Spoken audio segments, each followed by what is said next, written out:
Right, we are live. Hey guys, how's it going? Welcome back to the Kiwi Lads channel. We are back for the final of the URC for 2026, and it is a rematch of last year's final, Leinster versus the Bulls. Now, last year this game wasn't very close, but we've seen some pretty close semi-finals for this year's URC, and hopefully this game at Croke Park be a lot closer than that last final. We do get to see this one go right down to the wire between these two teams. Looking through at the starting lineups, we will start, of course, with Leinster. They are going to be as follows. Jerry Kahir comes into the starting lineup. That is due to the injury of Andrew Porter. Ronan Kelleher in the number 2 jersey with Tyke Furlong slotting in at 3. So he also makes his way back into the starting lineup.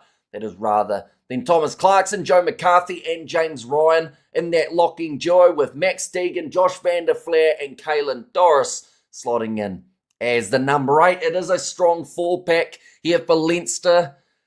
It's going to be intriguing to see what that scrum battle looks like out there on the park. I feel like that's a part of the game where the Bulls have really been able to step into their own throughout the second half of the season. There's always going to be that physicality up front, and Leinster have to try and match it here. The pack that they've selected, Jameson Gibson Parky will be slotting in at 9 with Sam Prendergast as the number 10. A bit of danger there in terms of the speed that ball can get out the back line. It's always talked about that ruck speed of Leinster. Prendergast, he's unpredictable. He's very hard to read. I'm sure the Bulls will have a lot of fun in the Prendergast versus Andre Pollard battle. James Lowe for his final game for Leinster. He is out on the left wing. He is the most decorated try scorer of all time in a Leinster kit. Jamie Osborne in the midfield alongside the international Rieko Ioane. Tommy O'Brien out on the right wing for Leinster. If your last name's O'Brien, you've had a pretty solid season, whether that's Tommy or Jimmy.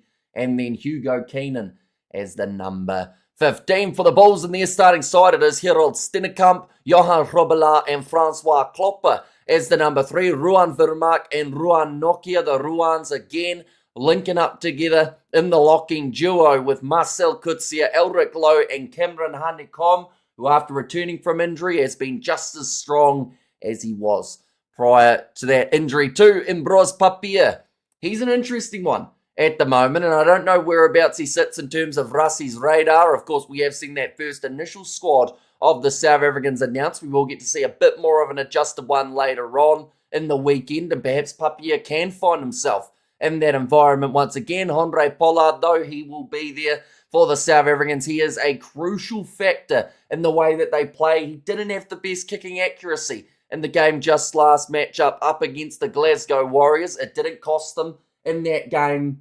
But Pollard will definitely be wanting the higher accuracy off the tee. For this matchup, Stravino Jacobs out on the left wing, Harold Foster and Kanan Moody as the middle, and then Kutli Arunsa alongside Willie LaRue as the number 15. But we have got a whole heap of people in the chat already. It is greatly appreciated you all being here. We have got a new channel member duty. It is greatly appreciated. Yet in that membership button, you have now got access to those exclusive emojis on the channel too. Come on, Amy. It says Lalio Logi, I believe that is. And we have got there nice and dapper with the collar and tie. Yeah, I almost forgot to put it on, to be honest. But then I remember we were here at a final, a big match. I'm trying to think. Did I have it on last year?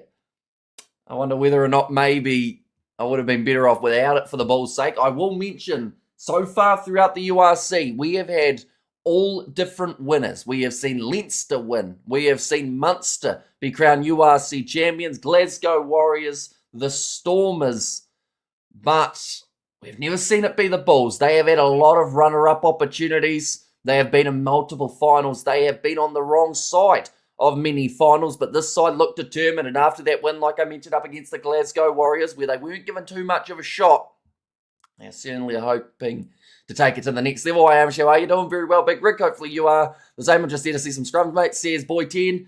Yeah, and I do think that is definitely where we're going to see the Bulls try and assert some dominance early, put Leinster under pressure with that change of no Andrew Porter, bringing in Jerry Kahir. Now, some would actually say that that's a better option in the scrums for this for this Leinster side. Because Porter, he's normally a 50-50, he's going to give away a few penalties. He's also maybe going to win one or two himself. We have got the New Zealand or Fijian players. We have got Rieko Ioane as the number 13 for Leinster in this contest. I believe he is the only New Zealander technically that features in this contest. We have got there, Go the Bulls says Rusland, and Go the Bulls says Kitty Bone there. And also super sad to see England playing so badly against France, says Big Rig. And good morning, a nice shirt, says Octodad. And there too, the chat is going very quickly at the moment. I will mention, ladies and gentlemen, we are sitting around 25 minutes away from the start of this contest. We started quite early for this one just because of the fact that there is so much to talk about for the URC. Plus, it is the last one of the season, so we wanted to make it a good one and enjoy the match as a whole. Also sad to see New Zealand drawing against Iran. Sad or good? I feel like that's not a bad thing in the end for the Kiwis. I know that they weren't given much of a shot heading into that one. So I'd say it was handy, but they do need to really get the win over Egypt or else they're going to be in trouble. We have got there, Evening Amish. I see a lot of viewers didn't agree with your New Zealand squad predictions. I think no matter what squad I had put out, in fact, I can tell you right now, had I put out the exact squad that Dave Rennie was going to select, people would still disagree. It's one of those ones that everyone's got their players that they like, which is exactly why I have 57 disclaimers during that video saying, hey, this is my opinion, not everyone's. But yeah, there's always going to be the ones who don't agree. But then that's kind of the cool thing about it, the fact that so many people will have the differences. But yeah, you're not going to please everyone. I feel like YouTube's taught us that many, many times. We have got there, hi all and Hamish. And we have got there, awesome is all spit out. Says Robert, good evening from South Africa. Hamish, long time no see. Thank you very much for podcasting this special event, says Dan. Yeah, the rematch of last year's URC Final. It was at the same location, Croke Park, in front of about, I believe it was 47,000 in attendance for that game. It was 32 points to 7 in favour of Leinster. They had try scorers of Jack Conan, Geordie Barrett, Josh van der Flair and Finton Gunn. The one try scorer for the Bulls was Aka van der Merwe. Of course, he is not playing in this game. Instead, they have got Marco van Staren as a replacement hooker with Johan Robela getting the start. In this game, there is no Geordie Barrett, but there is still an All Black in this Leinster backline, and also no Finton Gunn in this contest either. And also, let's say it as well, Jack Conan coming off the bench rather than starting. He scored in the 6th minute of the last matchup between these two sides in the final. He's going to have to try and do the impact a little bit later on in the game. And so we have got the air. Thanks for the commentary. Cricket side had a good day against England. 3 hours until airport. Fly back to South Africa. Says Joss, we'll go low, big man. Yeah, there's some pretty good power off of the bench. We have got there, Hamish, no matter what you say, people will strongly disagree with you. I wonder if people don't understand when you say it's an opinion. Probably not. I think that there is a real lack of comprehension of reading that sometimes takes place at times. But, like, at the end of the day, people, like, again, I could have picked the perfect squad and people would have gone, nah, that's completely wrong. But I didn't get too much of lucky you're not the selector, which I was a bit disappointed about. Normally we get ripped into a little bit more. But it was more people were questioning one or two players rather than as a whole just kind of questioning my intelligence. So it was slightly disappointing compared to last year. Last year we got ripped into well and truly. But this year it's been pretty timid. We have there, Black Cats are looking great. Baz Ball is making Test cricket great again. Says Octodad. And Colour Sadie is bigger than Wilco Low. Says Albert. Sadly, Sadie is not playing in this game. Of course, he has to wait a little bit later on in the afternoon, but he's been tearing it up for Bordeaux. Also, I mean, having Big Ben Tame Thuna as the replacement's not exactly a bad one for the Bordeaux boys, but they aren't in the competition anymore. They did get knocked out earlier on. I know that there is a top 14 game that has taken place involving Toulouse in the very near future. That is happening at 7:05 a.m. up against Racing 92. We'll be able to keep a little bit of an eye on that game as well. Now, I did see a weather report for Croke Park, and there were a few concerning factors in terms of a little bit of rain around. Now, it doesn't seem like it's led to a massive amount, but of course there will be times where there's a little bit of rain or a little bit of slipperiness out there on the field. We have got the 147 watching, only 37 likes. Come on, press the like and subscribe. Says Joss there. Yeah, anyone who is new, be sure to hit that subscribe button. We are going to be back later on in the weekend for more Super Rugby, for more internationals. The Barbarians going head-to-head with the Box, as well as South Africa A taking on Zimbabwe. Should be a pretty intriguing game. Watch out for the Bulls. Says Sam Marie there. And what we will quickly do, we have also got there Mohadin. Hope you are doing very well. But we will show you the recent form of this Bulls side, and they have had quite a bit of a run heading towards this matchup. Now, that game up against the Glasgow Warriors, You look at it from an outside perspective, you look at the scoreboard, 22-21 must have been a close one, and it was close the whole way. That is just not the case at all. Glasgow came out absolutely firing in that game. The Bulls seemed out on their feet, even though it was the very early stages of the game, but they seemed to still have the heart. And in the second half, that is when they turned that game around. They got themselves back into the contest, even with a few missed kicks from Andre Pollard. They turned it into a 1-point victory, knocked out one of the favourites of the whole competition. But before then, they had beaten Munster in a comfortable win in South Africa. They had beaten Benetton and Zebre as well. But it is the away from home up against Leinster that is certainly the intriguing one.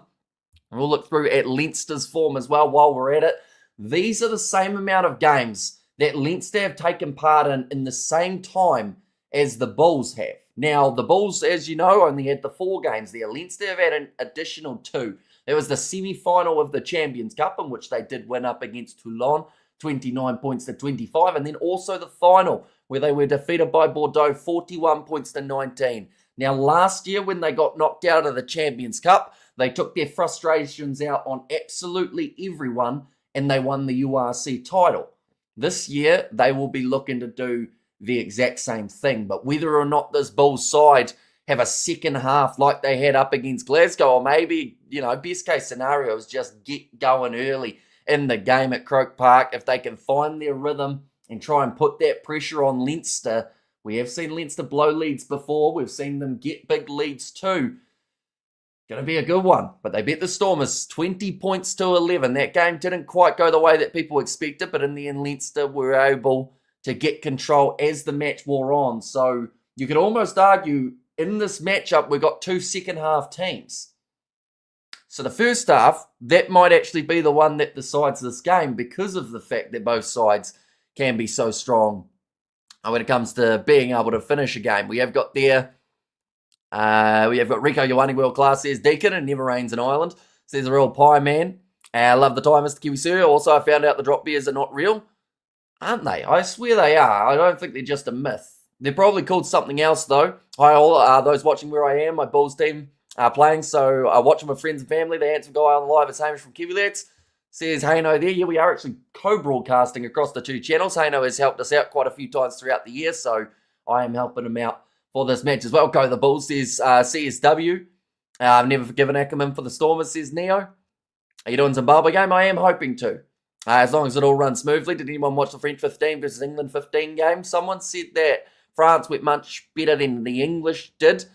We have got there. When is the game starting? My bruv fella dude mate, says Dennis. So the game is starting in 17 minutes. So we are getting close. There will be a lot of nerves for these 2 fan bases as we get closer and closer to that kickoff. Where's your money, Hamish? Or is the broadcasting neutral? The thing is, right, the URC so far has had a different winner every year. So for that to continue, it would be nice to see the Bulls get the job done. But I also do think that Leinster at Croke Park last year in the final proved just how good they can be. The Bulls, some might argue that they had their big game last week or last match. Now, it is very tough to go twice in a row away from home in the URC. We have seen not many sides do it. So for the Bulls, this is really a massive opportunity to show everyone just how deep they can dig. Earlier on in the season, they were getting written off. A few rounds into the contest, they were on a massive losing streak, and everyone said, nah, the Bulls aren't even getting close. But here they are in the final up against the defending champs, trying to show exactly what they can do. Evening, mate. See you, pleasure. Welcome in. We have got their Super Rugby final. Will be about 60% better, thanks. Our crowd size for this final. Well, last year, the final was about 47,000 at Croke Park. Now, I know that there were quite a few sales, or quite a few tickets that were still available. But I'm hoping they can get 50,000. That would be ideal. Now, of course, with the fact that it's a rematch of last year's final, that may add a little bit more hype. Dang, the Bulls actually have a decent side, I can't lie, says LB. And third half will be the most important, says the real pie man. A big up, says Nems Talks. Oh, the chat is going at 1,000 miles an hour at the moment. I do apologise if I have missed any of the messages. We have got there what a lineup from both teams. I should watch this in the super final. Going to be some bangers. And Glasgow did it when they won the title Munster away. And then the Bulls away, it is possible, says Kahu. And yeah, they've been involved in a lot of finals, the Bulls. So I don't think the occasion will get to them, if that makes sense, because only about 365 or so days ago, these same players on the majority in terms of the Bulls lineup, they were at this ground. They were ready to take on the challenge of the Leinster men in front of them. Hamish is wearing a Bulls t-shirt under his bottom shirt. He's just trying to be neutral, not showing his support in the final. Says Xander. Well, the thing is, I've got a blue tie on.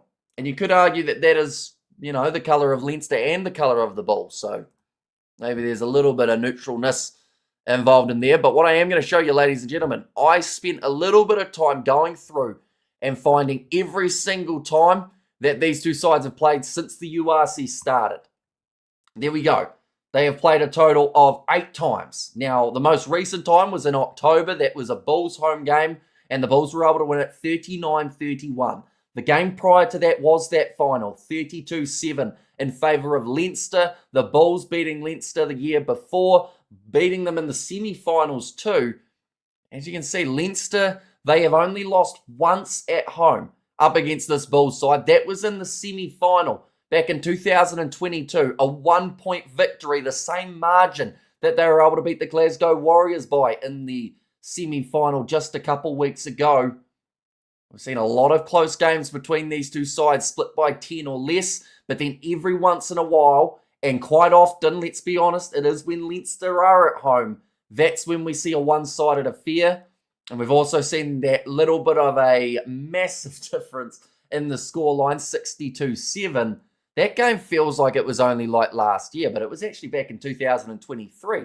That was before we knew that the Springboks were going to be back-to-back Rugby World Cup champions, with it only taking place in April of the calendar year. We have got there as tyres looking more Leinster. Says I am nutty. We have got there the Leinster might have the edge in the starting line, but maybe the Bulls have a stronger bench. And big up, mate. And Hanno as well, says Manny. Welcome in, mate. Hope you are doing extremely well. Yeah, Hanno, he is going to be joining at the end of this match. Now, he's either going to be a very happy man because his Bulls side would have potentially won this final, or he's going to tell us how much he hates the URC and that he's just given up on the Bulls. It's going to be one of those two, so be sure to stick around for that end little post-match interview that we're going to do with Hanno. We have got there the historical chart is not a great stat for the Bulls. It's not really, but at the same time, they have beaten Leinster before at home, like for the Leinster home game. Now, they haven't beaten them at Croke Park, though.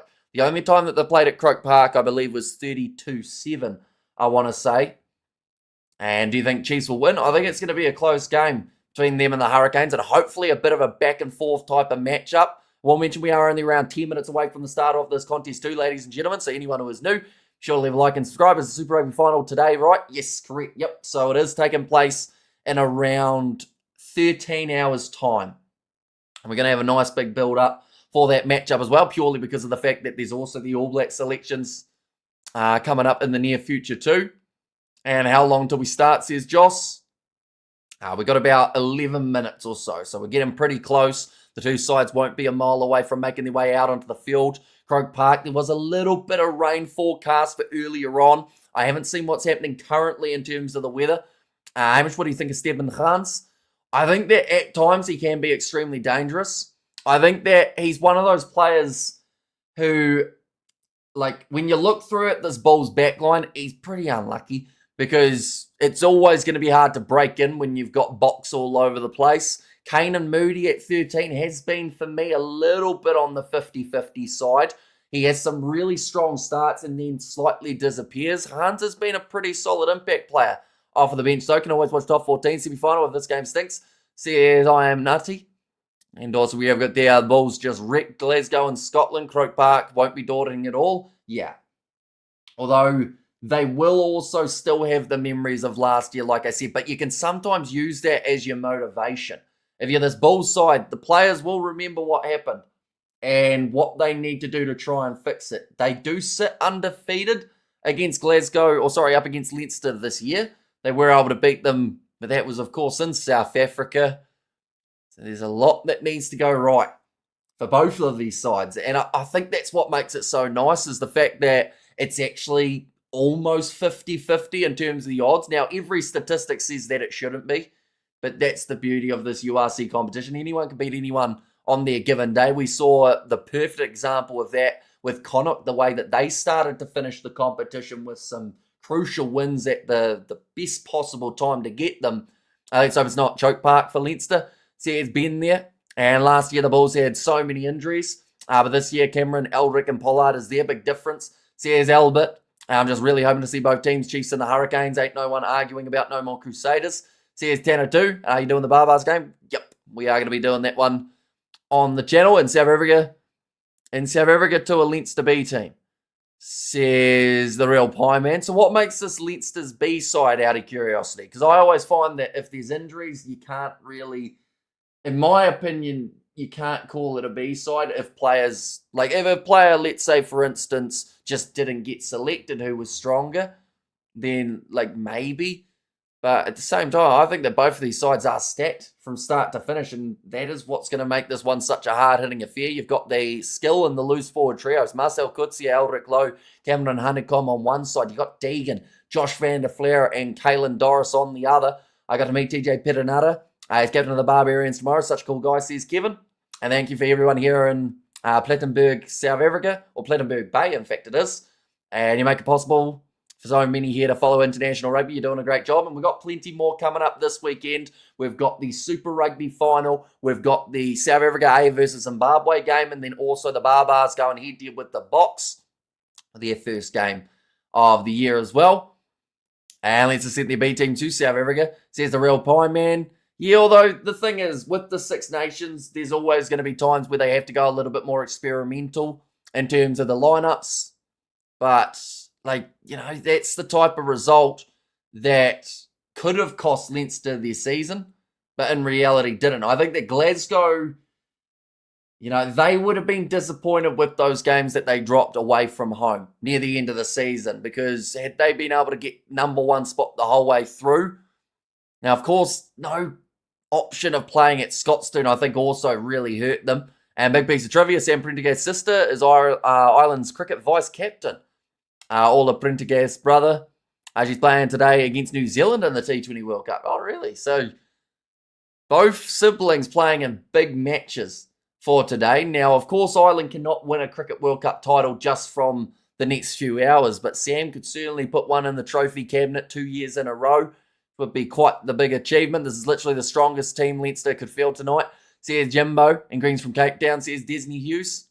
And also the Chiefs will break the finals curse tonight, says Octo Dad there as well. Well, the good news is they've got past the Crusaders already. They've ticked that one off. So they don't have to worry about that anymore. And now it's just about getting past the Canes. I had a dream last night that we win by 1 point, 27-28, and take a big lead, then almost choke, but we hold on. Okay, so you're thinking strong start from the Bulls. See, in my opinion, I think if they win this game, the Bulls, it will be from a comeback rather than a flying start. I think that Leinster, similar to what we saw last year, it only took them 6 minutes to score their first try up against the Bulls. That was for Jack Conan, who will be making his way off the bench, and who Miracle Whailangi playing for next season, perhaps the Chiefs. It hasn't really been confirmed as of yet, but I think there are a few New Zealand sides who would be quite keen on him. Same with Samisi Tupotaeloa. He's another one in that loose forward trio that may get picked up by one of the Kiwi teams. Leads the chances of winning are low. Haha, says I am nutty. And we have got there, maybe unsure. I like being an underdog, says Dan. And weird, isn't it? 4 finals in a row for the Bulls and the Chiefs, says Kahu. Yeah, I think that those two sides have been in very similar situations when you look at their, I guess, recent history. But the exciting thing is they can actually both turn it around this weekend. And, you know, we talked about it earlier on about Hanno, how he'll be fired up and excited if the Bulls get the job done. But his side are also the Chiefs in Super Rugby. So he's either going to have a really good weekend or a bit of a rough one. But hopefully it's a good one. Did you hear about Leinster's broken leg? No.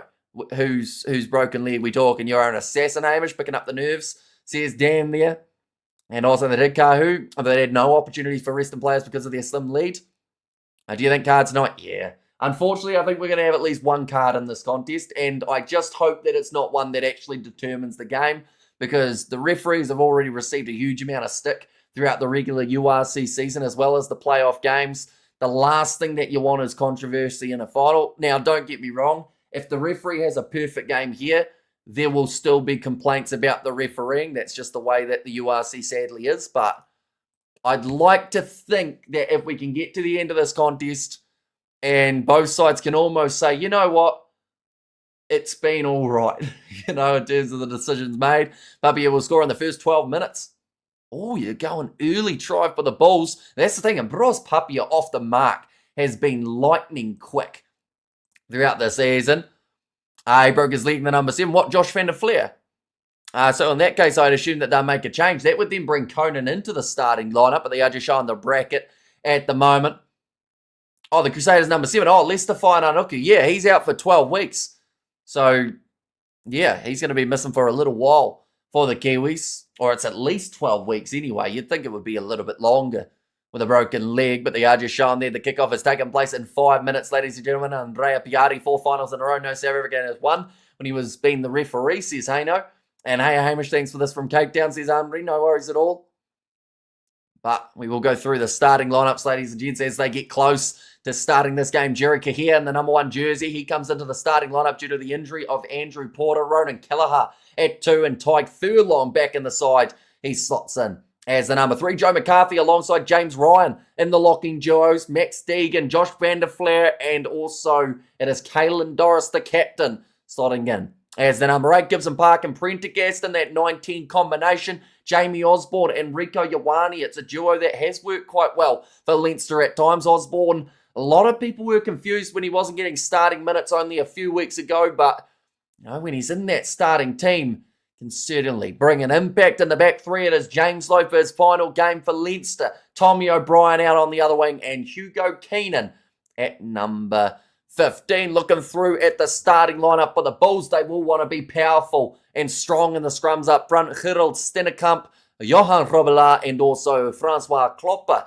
slots in as the number 3. Ruan Vermaak and Ruan Nokia in the locking duo, with then Marcel Kurtzia, Elric Lowe, and Cameron Hanekom slotting in as their number 8. And Bros Papia alongside Andre Pollard in that 9 and 10 combination. Those two men could completely change this game for the better for the Bulls. Trevino Jacobs out on the left wing. Harold Foster and Kanan Moody, they are in the midfield. Kurt Liarensa and then Willie LaRue at number 15. So there is experience involved here. Kian Healy is going to be delivering the URC trophy.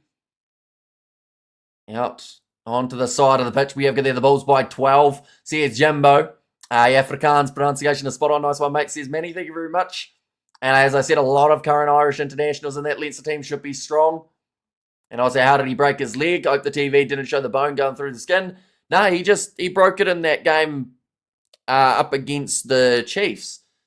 And the thing is, you wouldn't have thought he had a broken leg because he tried to continue playing for a little bit longer. But yeah, unfortunately for him, it means that he is going to be missing. I know that quite a few people were keen on seeing him as that hybrid player for New Zealand in terms of being able to play in that 7 as well as in the back line. Looking slick there, Hamish Brew.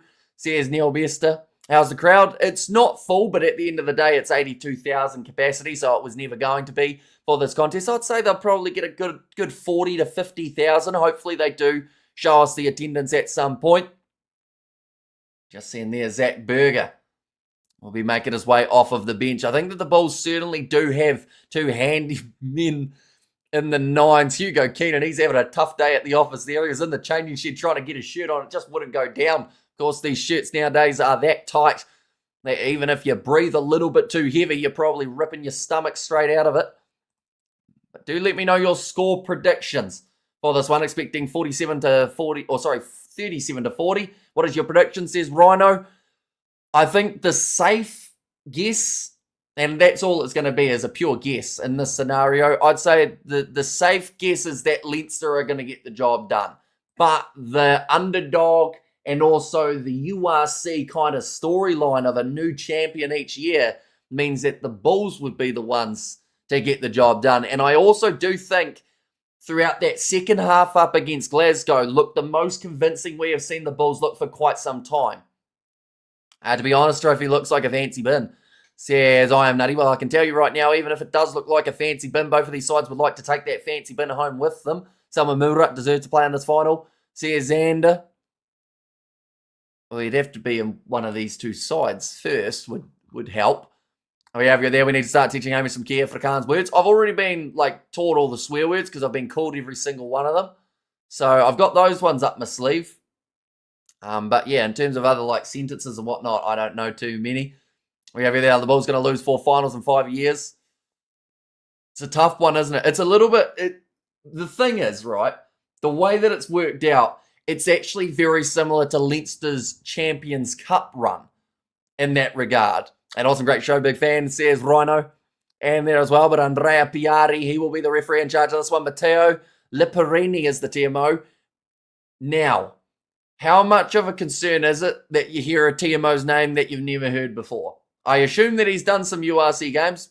Never heard of the bloke, though, so that's not ideal. Who's winning, says Tyrone. The Leinster side should, but the Bulls have the power to get the job done if they get their set piece right. Kiwi, my man, always dressed sharp for us. Says it's Julian there. And we have got there, anyone swears at you, just hit back at them. A few Māori swear words, if you know them. No, I don't actually know many Māori swear words. I know a couple sentences in Māori, but not the swear words. We never got to that stage in terms of at school. Because I think the Māori teacher got fired for hitting a child or something, so we didn't actually get to learn it. We have anyone predicting Jan Hendrik Vessels, referring to another hashtag bull grab if the Bulls are behind. I think that this is not the game for it, because at the end of the day, you've got a lot of eyes on you for this contest. When is it starting? It should be starting in the very near future. They are probably, I'd say, about a minute behind when they were wanting to get going, but they are just having the moment silent for an ex-player who has passed away. Defense is imperative for the Bulls. Yeah, both of these sides need to do extremely well defensively, because they always talk about it, how defense wins championships. Of course, you can score all the tries in the world. We have got there, who is your stylist? Spotted tie and spotted tie. I assume it's supposed to be spotted shirt and spotted tie. The combo deserves a Māori swear word, says Mark. I decided to go with it. Because normally when I have the polka dots alongside it, people get angry at it too, so you can't really win, can you? We have got there, hi all, says Joe, welcome in. They have just done the last little team huddle for both of these sides. Teach you some Welsh swear words so nobody is offended. Says Pleasure and hi, says August, welcome in. Sam Prendergast, ready to go. This URC final, he was here last year. He kicked some important ones over, but at the same time, they still won by 25 points. But we are underway at Croke Park. Sam Prendergast kicking off from left to right. And we get underway for the URC final of the 2025-26 season. The Bulls have got the ball in hand. Being told to use it inside of their 22. You look a true gentleman. And a bad player is a pronounced meaning a hole, says Henri. Nice take there from the Bulls, who have got themselves the possession after retaining the box kick of Mbros Papier. Why are we getting spammed? Pretty much all that tells you is this is a big match, because you get all the bots on the big games. And obviously this one is one that the bots have realised that they've got no money and that they have to try and scam a few people. We have it there. The tyres back, says Joe Man. It certainly is. Nice take there from Hugo Keenan at the back for Leinster. Big driving tackle from Cameron Honeycomb is an absolutely crucial part of this side for today. Caelan Doris looking for the steal. Well, no, in fact, it was Marcel Kurtzia trying to get the steal off Caelan Doris. Nice backline movement here. James Lowe looking for the offload to O'Brien. Now Prendergast moves it on to Ioane. Had a big game just last week. Looking for the steal and the breakdown was Kane and Moody. We got the new member in Pindu. Thank you very much. You have now got access to those emojis moving up inside of the Bulls half. Now Jameson gives him Park. Skip pass. Uh-oh. There's going to be a yellow card for Kane and Moody here. And such a shame to have a moment like that early on. One hand extended out. I don't see a way that they don't give this as a yellow card. But it's just not a smart play from Moody. I mentioned how he has those big moments, but then can also be a little bit quiet.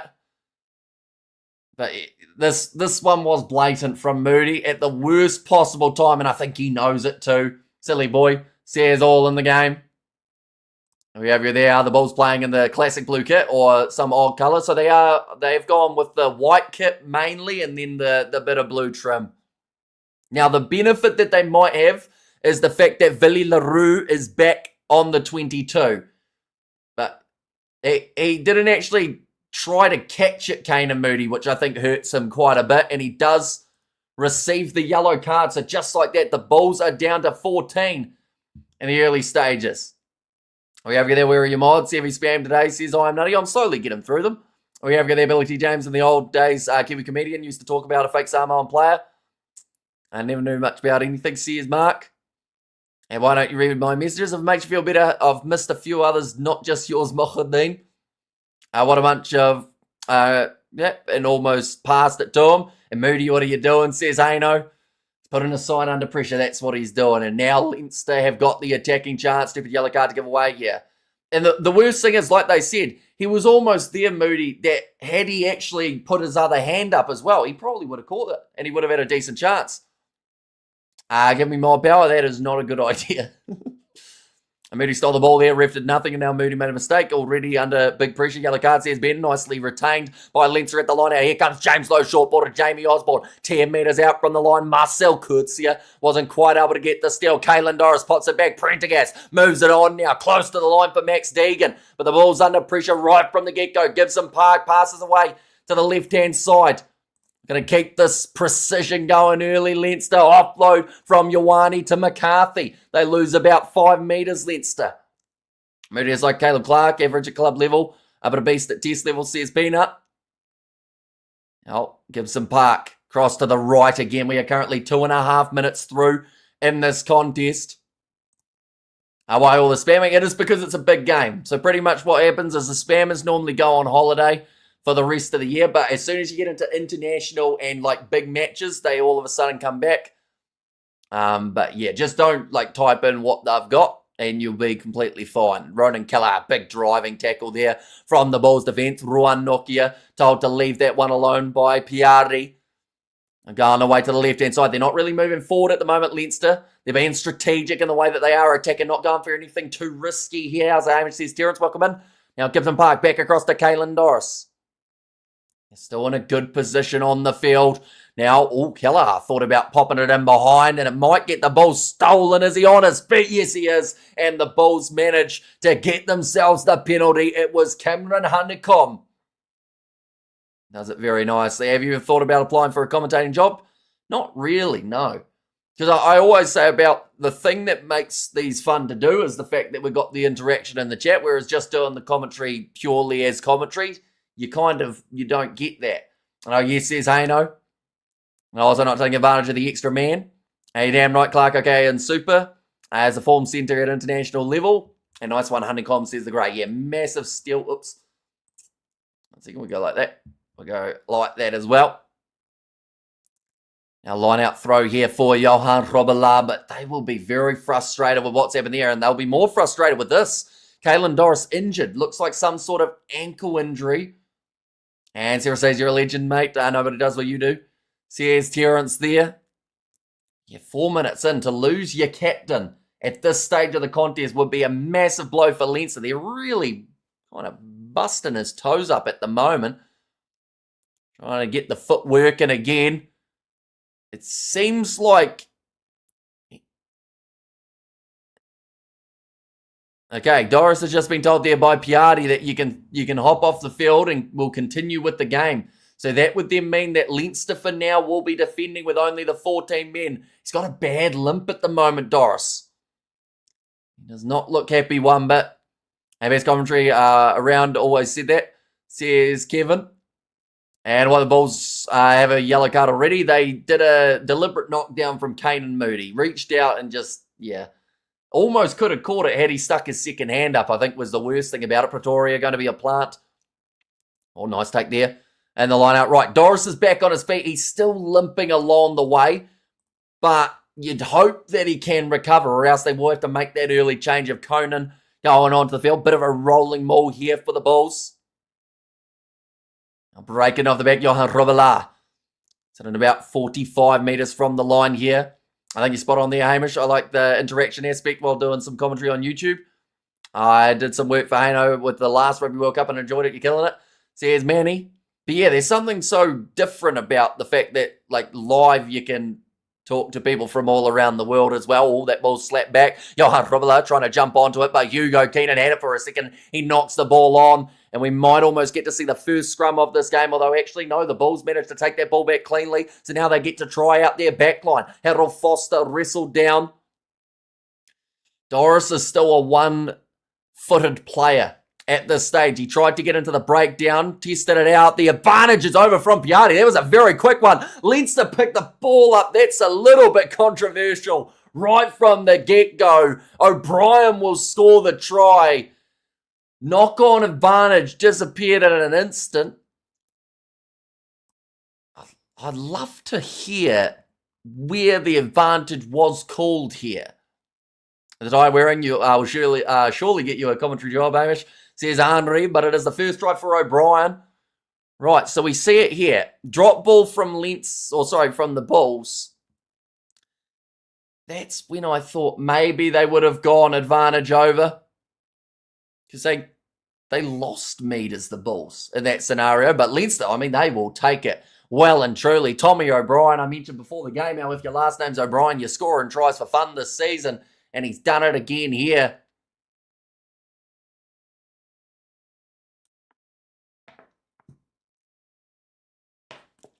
And sus. Yeah, it was over very quick, right? It wasn't just me. He was looking at that one, wondering how they ended up losing knock-on advantage when losing meters. That one's gone over from Sam Prendergast, and that is going to make the score now 7-0. Fun fact, they actually scored in the same minute in the last year. What about advantage for knock-on? Very good question. And just one of the South African sides, says Kryzen. And also we over there, Ty's looking fresh, mate. What have I missed so far? Yellow card for Kane and Moody. Doris's day is done. Conan's made his way on to replace the Leinster skipper. And Tommy O'Brien just scored a half-field try. So quite a bit throughout the first 7 minutes, to be fair. That kick has not found touch. Always under pressure as a rule, says Jimbo. Yeah, they hadn't really got a backline going at all, had they? In that scenario. And also, Leinster scored first in the Champions Cup as well. We know how that went. Says I am ready. They also scored first in, well, to be fair, they've scored first in quite a few of their games. La Rochelle's another example from a few years ago. I always love bringing up that game, not specifically against Leinster, but more so, penalty goes the way of the Bulls. That is for obstruction for a man chasing through to try and take the catch. Who scored the try? It was Tommy O'Brien in the end. The Bulls have momentum, but they have to bounce back quickly. And this is now a big decision for the Bulls. They're within the 22 of Leinster, and we straight away see the mindset. They have kicked this one for the corner here, rather than going for the 3 points. Now, we know that Andre Pollard was not the most accurate man. Yeah, Rieko Ioane there just casually strolling through into the way. Trevino Jacobs was never going to get away with that one, Ioane, but they still tried anyway, most of these guys, as they run back. But 10 metres out from the line, Johan Robela. Still a one-man less Bulls side and trying to get the rolling maul going. Leinster defend it nicely. Cameron Honeycomb, he's quick off the mark. Now pick and go. On the side of the breakdown for Eldrick Lowe. I'm popping it back across to the right-hand side. I see 70% delusional Bulls fans on the poll tonight, says Cameron. The thing is, though, right, we've seen games where a side has been a 90% against them and they've gone on to win. So you just never know, really. The Bulls, they were down by 3 tries last week or the week prior. They came back to win the game up against Glasgow, a game that they were given no chance in. Now, Papier back across to the left-hand side, but this will be a brilliant time to be able to score if you are the Bulls. Ross Papier again going to the short side to Rowan Vermaak. The Bulls still there, Papier. Across to the right-hand side, Johan Robela. And Rico needs an HIA. And a penalty one there for Leinster. It's Tommy O'Brien again. Not only has he scored the try down one end, he's managed to save a try down the other. As a Sharks fan, I can't believe I'm saying this. But please, Bulls, you guys need to do this just for yourselves. You know you can do this, says Unholy Monk. And also, we're getting offside. Oh, we're great. We've got Johan back again.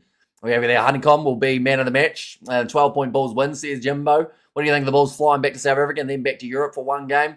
And then back to South Africa all within 15 days madness, says Asulian. It's tricky. And it is one of those ones that, you know, it can be pretty fatiguing for the players. But, yeah, I think there's still that extra motivation there for the Bulls, though.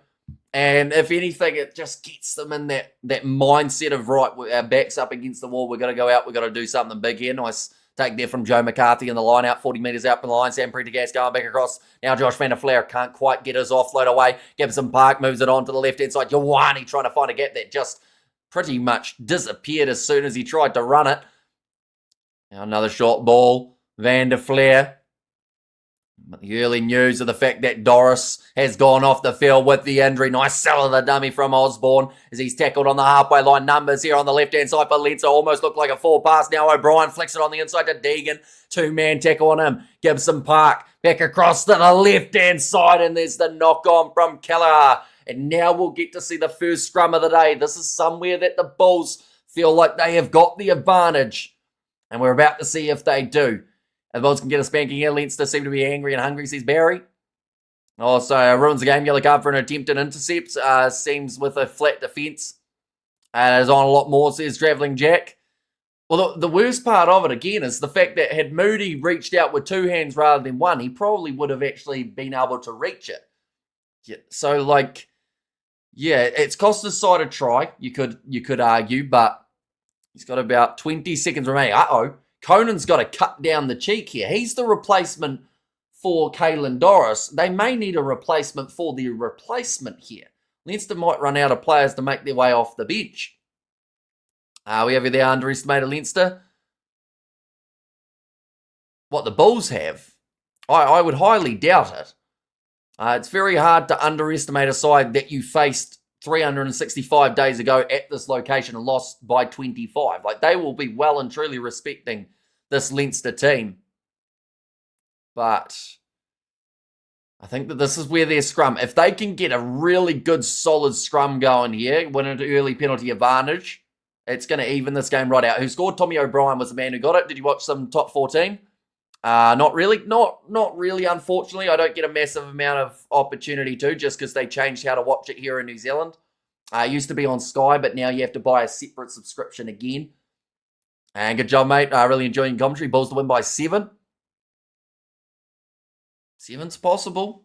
You're still only 12 minutes in. Who scored the opening try? Tommy O'Brien. The man who got that one. Are you doing the Barbarians bot game tomorrow? We certainly are, alongside South Africa A versus Zimbabwe. Got another scrum reset here. But it would do a world of good for Leinster's confidence in their 4-pack if they were to stop this from the scrum becoming a penalty. Jerica here into the side rather than Porter, who was out of this contest and injured. Clarkson, he is making his way off the bench rather than starting as Furlong returns. I'm actually watching the cricket on mute and listening to your commentary. So here's Manny. There's quite a bit of cricket on at the moment, isn't there? There's England versus New Zealand. Although that's finished now, right? It's the Women's T20 World Cup that you'll be watching, I would think. But the ball goes in. Scrum goes down in the front. Piatti says to use it. So no scrum advantage early on. And this matchup anymore. Who Rennie is selecting? None at all. I don't think anyone really is fully aware. Some have said that he may even be selecting the guys that were going overseas, which of course opens up the door even more. Bryce Papier is going to go with the box kick now, 25 metres out from his own line. They are still playing with the 14 on the field, but as soon as there is a stoppage, Moody will be able to come back, slap back by the Bulls, but it does go straight into the hands of Kelleher. Now off to O'Brien, looking to send this one away to the left-hand side. That was a weird kick from Sam Prendergast, and actually a really poor one too, as he pretty much just gifted the ball straight back to the Bulls to be able to clear their lines. I'm watching the football muted, listening to you. Says Fleshin, now kick downfield. And it goes out. Was from inside of the 22 though, so a great kick downfield from James Lowe. Yeah, Prendergast seemed to panic a little bit there. They had numbers on the side. They decided against using them, but Moody is back. He will want to prove himself here. Philly LaRue showing a bit of that experience, going over to Moody, trying to just have a bit of a conversation, calm him down. Sam Prendergast's sister in action. You have to let us know how she goes. Whether or not she has a good day at the office. You have to love South African support. The whole world has Leinster to win, but all the South Africans like me have the Bulls by 69%. Says Paul there. Well, I think it's come down to the stage now with how many finals the Bulls have been in it seems like it's only a matter of time, if that makes sense. Same with like the Chiefs in their game up against the Hurricanes. It just seems like it's due for the victory. That one's going to go towards the sideline. Just watching it go into touch. It came off Ravino Jacobs, and Jamison Gibson Park decides to use this one quickly. Space on the outside, but a nice inside ball to Hugo Keenan first. Spins out of the challenge. Breaks the line to Hugo Keenan. That is beautifully done. He's just outpaced Curtly Ardenser. Ball on the outside to Ioane. Cuts back in round Ardenser, who's had a hard time trying to stop Leinster, and the All Blacks scores. Enrico Ioane down the wing, the brilliance of Gibson Park. He saw the opportunity to fire it out wide, and it was instant with how quickly they were able to counter-attack. Hugo Keenan was running like a house. I was not running like a house. I was going to say like a man on fire. And you certainly would be running, to be fair, if you were. But he found the gap and just pierced through. It was the inside ball from Sam Prendergast, and Keenan just skimmed Curtly Ardenser, he beat him for pace, and then Ioane got around Ardenser as well, who was just scrambling.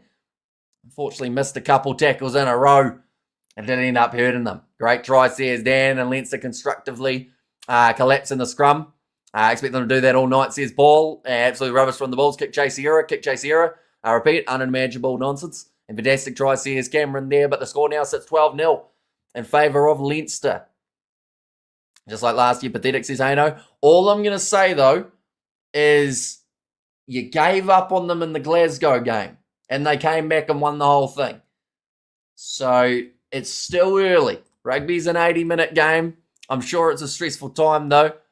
However, their Bulls need to up their game, says Dirk.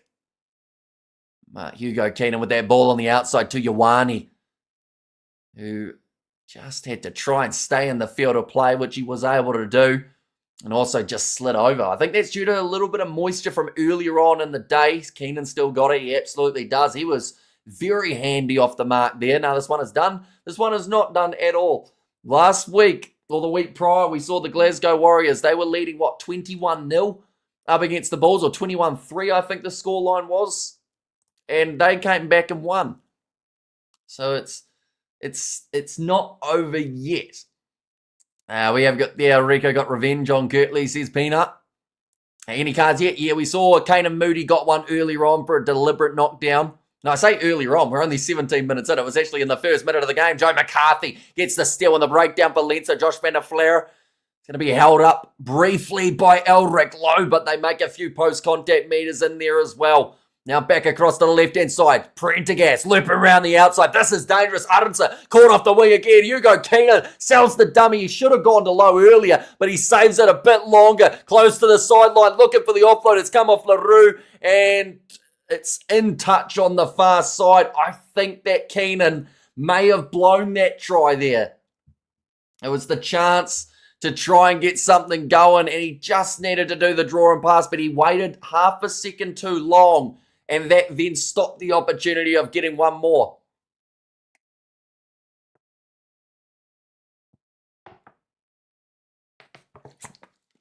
Has Rico done enough to be included in Dave Rennie's squad? I think it depends on what Rennie's looking at, to be honest. My selection of my July squad, I actually didn't pick Ioane, purely because this has been a bit of a brutal season of the URC. So I was leaving him out, and then you potentially put him back in for the Springbok tour.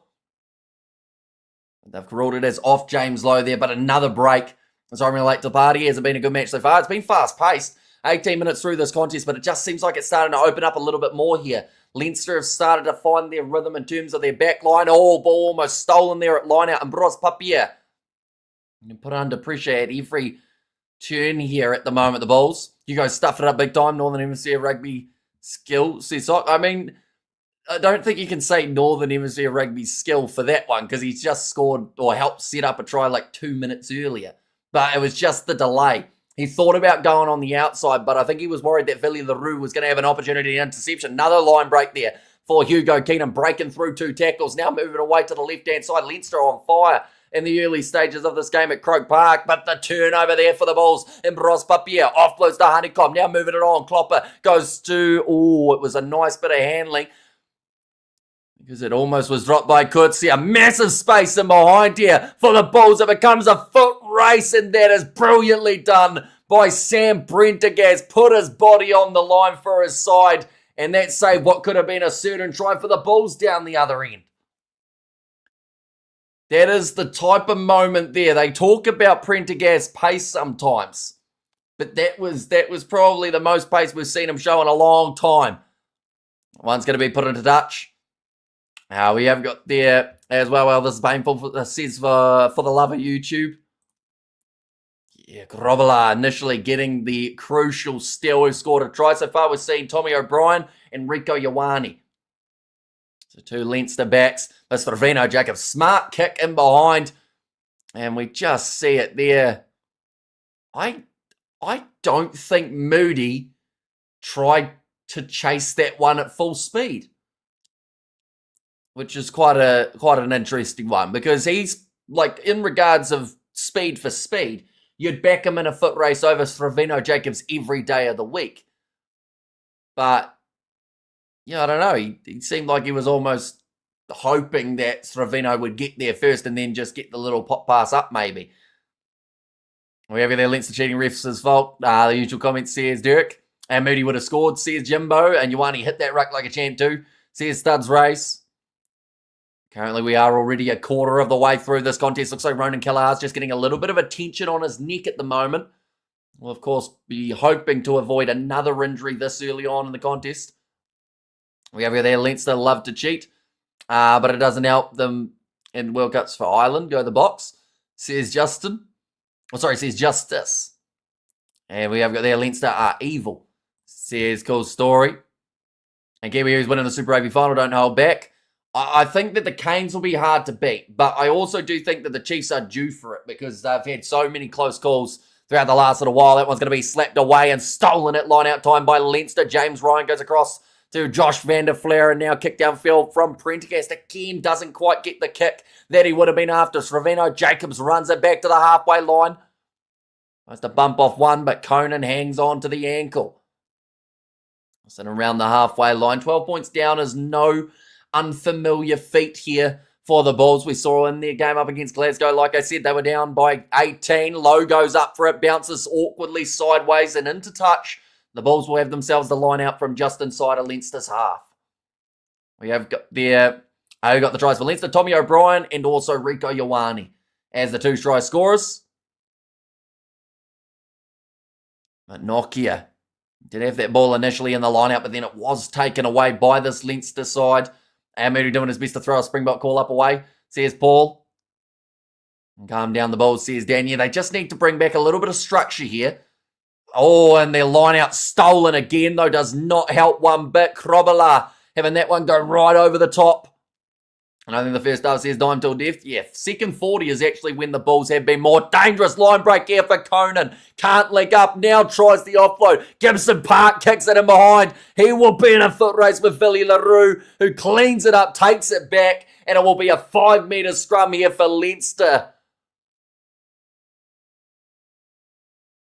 Yes, it is. 5-metre scrum. Billy LaRue can't believe the call. He feels like he didn't take that one back. It's raining there. Says Albert. Is it? I know that they had earlier on that there was like a 30% chance that it was going to be raining during this one. We see it there. The line-out replay just went over the top of everybody. James Ryan just getting half a tip on it. And the end crowd is kind of shameful. Pro D2, second league, as France does better. Says it's Cullen. Although it's a stadium that holds 82,000 as well, so I feel like we've got to be a bit more realistic in regards to that. Last year, I think they had about 47,000, somewhere around there. The replay does show that Billy LaRue did take that one back. He just wasn't willing to risk it for that little bit longer, but it puts Leinster in a very good attacking position once more. Russie wants Moody at 13. Ozzy is part of the blame. Moody was always a winger, says Ben. And now scrum feed, 5 metres out from the line now for Leinster. We're just piling on the pressure at the moment. That ball goes in, big scrum by the Bulls, but the ball does come out the back for Leinster. O'Brien tackled 5 metres out. Gibson Park looking to the right-hand side, across to Jerry Cahir. He will be 1 metre short. Now Leinster Looks like Gibson Park is actually going to join that breakdown, leave the ball for Furlong to have a pick and go himself. The Bulls were defending well just out from their line earlier on. Cullen gets within a metre. He scored in the last final between these two sides. Joe McCarthy, he's dropped the ball. Has it gone forward or backwards? Referee rules it as backwards. And now 1 metre short again for James Ryan. Gibson Park looking away to his left, trying to use his big forwards. Tyke Furlong, the defence from the Bulls. It is not breaking as of yet, and they're still trying to stop it. Honeycomb turns him over and stops Killer from scoring. It will be the goal line dropout. Now we have got their ball sponsored by Burger King. Must be the vegan option. Says, I am nutty, and I think Ioane should coach the Bulls after the final. Is that good in his lowest of level comp? Says Sock. And Rico should replace Tony Brown, teach the South Africans. Well, we're going to see the replay here. The Kelleher was just ended up getting held up by Cameron Honeycomb, who's had a couple very crucial moments already in this game. He had a turnover earlier on. It looks like now a bit of an injury to Jerry Kahir. Try incoming, says Cameron, and they've survived, though. They've stopped that try, which seemed like it was almost going to be certain for Leinster, but the Bulls, they still have that fight in them. That's the thing. I mentioned about it last week at times as well for their game up, the week prior up against the Glasgow Warriors. There are times that some Bulls supporters had given up on their side throughout that game, but the Bulls never gave up throughout that 80 minutes. And they were able to turn it around. They've still got time to turn it around here, but they can't afford to concede again, or else they will have a really big mountain to climb throughout the second 40. We have to get that shot to play. This is the final. Yeah, although sometimes a final, the pressure of it can really make you do silly things. That one's high from Prendergast. Great take from Hugo Keenan. Moody didn't even go up for the ball. It's quite an interesting one watching body language in a game of rugby every once in a while. Moody looks like he'd rather be anywhere but playing this final. Now pick and go from Joe McCarthy. But they're going up for the high ball. Keenan won it easily because Moody didn't even get off the ground. Now back across to the right-hand side. Deegan, 5 metres out from the line. And Leinster, they will not want to make the same mistake twice. O'Brien goes across. Prendergast to Keenan. It was almost a Billy the Roo mistake at the back. It's probably going to be ruled as a deliberate knockdown as well. And take Moody off. The thing is, if you've got Stedman Hans off the bench, do you do it early on? You can't risk him getting another yellow card. Plus, he just, I don't know. He just seems like he's in cruise control, but cruising in first gear. Now, Prendergast, he gets shut down, throws the ball out backwards. They'll go back there for the penalty, and they are now going to be checking this one again. Thinking too much? Maybe. There'll be a lot of thoughts going through the back lines here, and as well as the forwards. We have got there, it's amazing how many games, or how many home game finals Leinster get. Well, that's what happens when you sit top of the table. That's one of the big, I guess, you could say incentives. If you're at the top of the table, you get the home field advantage. Right, they're going to be checking this one now. It is going to be the penalty first anyway. Billy the Roo. Unfortunately, this one's going to be similar to Moody's, how he got one hand to it, but didn't end up in a realistic catching position, sadly. Now, see, I would actually argue in that scenario, because the ball's still gone to the guy out wide, which normally it doesn't with a deliberate knockdown. Normally with a deliberate knockdown, you see the ball hit the ground. Now, has it stopped a certain try-scoring opportunity? I don't think so, but yeah, they're going to give him a yellow card, though, for Billy le Roux, so he is going to be off as well. And Billy saved a try. Yeah, although I do think that Aronsa and Papia were going to get across, which is why this is just a yellow card and not a yellow card with a penalty try involved. But it is currently some of the Springboks who are actually struggling the most here for the Bulls. Their reaction there is a devastating reaction, says Dan. We have then another try incoming, says Cameron. Yeah, this is going to be tough to defend now. Definitely with the way that the line-out has been functioning for the Bulls. They have to somehow find a line-out steal here. Off the thrower, Ronan Kelleher. Try coming in with a yellow, says I am nutty. Yeah, they've got 7 men in this line out, so they're going to look for a really big rolling maul, I would say. Who scored so far? We've seen Tommy O'Brien and also Rieko Ioane. And yeah, this is painful. Yes, for the love of YouTube, they have decided against the rolling maul. It's actually a double bluff there. Jamie Osborne, 2 metres short. Ioane waiting for this one out on the wing at the moment, but they're just going to use the forwards for now. Josh van der Flair, he might get held up by Cameron Hanno, who's been doing very well. Be able to defend just out from his goal line.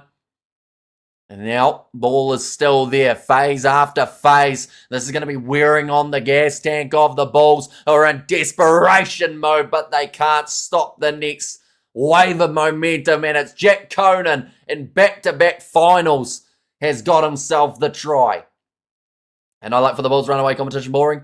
See, it's called Story. Can I say something? They wanted to be at the Springboks game, says Mohaddin. And wherever they like the shoot and tie, mate, says just me. And how's it? Says G-Man's in there. Welcome in. Yeah, we thought we better wear the shirt and tie for the final. I think I wore it last year. Maybe I should have avoided wearing it because it seems like a repeat of what we saw last year as well. Currently, Bulls overthinking everything and being caught out. The best plays, or the best teams play instinctively. Play what's in front of you. The ABs were at their best when they played that way, says Paul. And we over there. Let's go, Conan. Quick question for you, Hamish. How many of the Bulls team I would start for South Africa in the important test match? I reckon 7 of the Leinster starters would start for Ireland, says Barry Power. I would say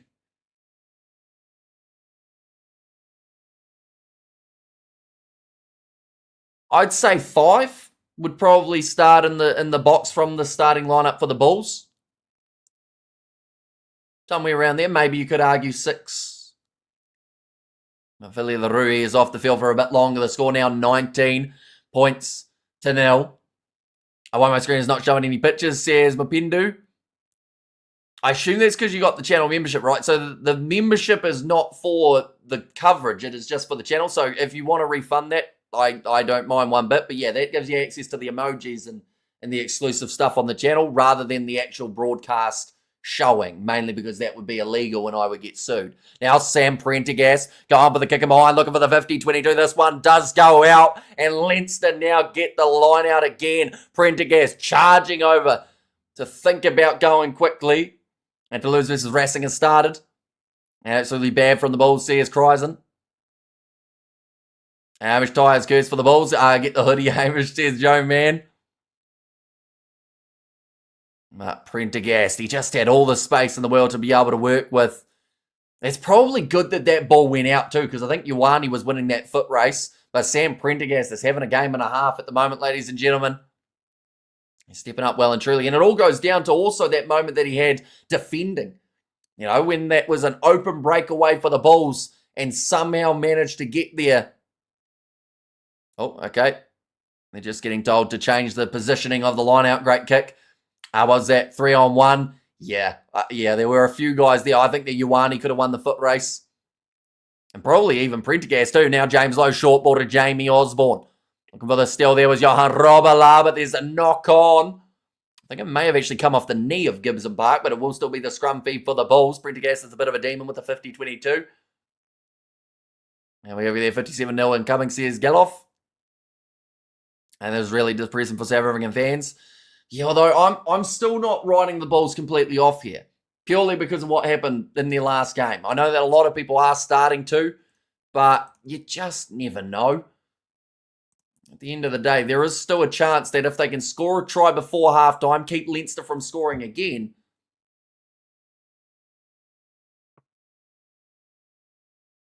Okay, I think that Piatti's just admitted that he got that one wrong.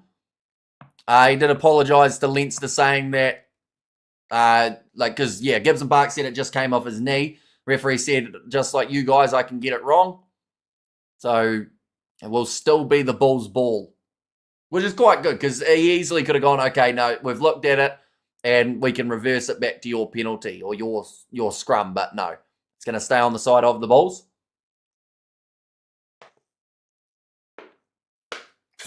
And now an early push from the Bulls at scrum time, which leads to the free kick to Leinster. Now James Lowe, 15 metres from the try line. Now Jamie Osborne.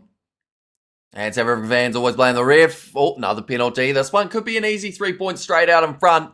Or do you go for the jugular? While you're leading like this, you shouldn't have won the tie, mate. For the love of Southern Rugby, take it off. Says Paul Roy. I'm trying to remember that stream last year, whether or not I did have it on. Right. Okay, they're taking on the post. So this will give them a 3-try lead, 3 converted try lead. And wasn't it accidental offside? Kicked it back. And it was player on the ground. Says Studs Race. And also congratulations, Piatti as Bulls number for 5 years now. Says Ben. 31 minutes through. This game's going very quickly at the moment. There has been no lack of action that has taken place. Does kick that one over, Prendergast. What do you see out of a Kiwi perspective? The Bulls are not doing what they should here, says Xander. They just seem a little bit flustered. I have to say, there's been a few moments where they haven't really played the way that we've seen them play. I like the tie, very professional. I just wonder if you have a meeting or job interview later today. Says Manny. Oh, later on today, we've got the Super Rugby final, which I think I'll also be having the shirt and tie on for that one. If you can't adapt to the refs, that's on you as players, says Zach Cray. And now 22-0 after the 32 minutes. Still another 3 minutes remaining of Willie LaRue. Now Gibson Park back to Prendergast. He's gone for his torpedo kick. Has put it in a touch around the halfway line. The ref had no choice on both occasions, says Lalilogi. Tell you what, I can't say that today, can I? We have you there. I'm trying to find highlights from that one Ireland semi-final in the World Cup. Can't find it. Can anyone tell me what year it was? Says float like the bee.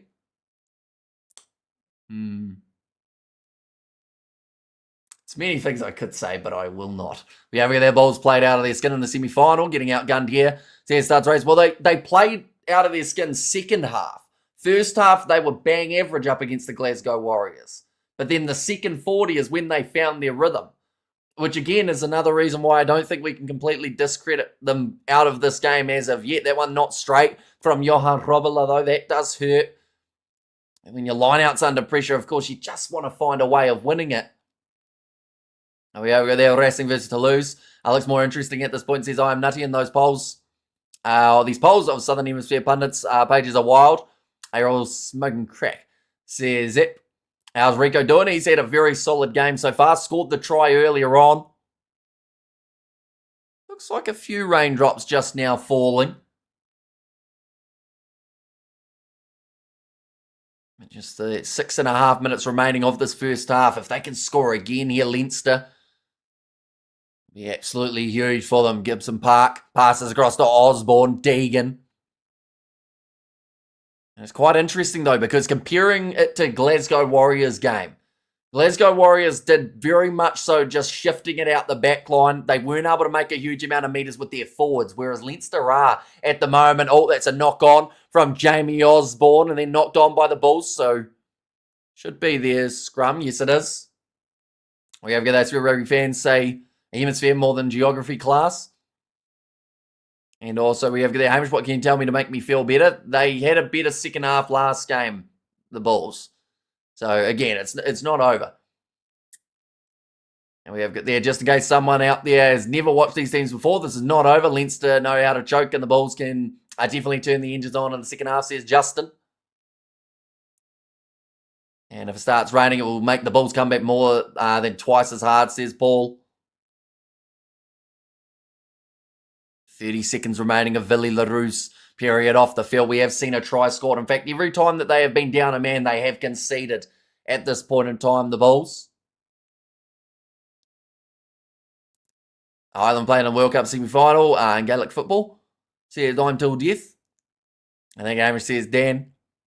Now Ambroise Papier. Oh, bit of an early push from both sides there at scrum time. It looks like it's going to stay solid though. And a big push this time for the Bulls.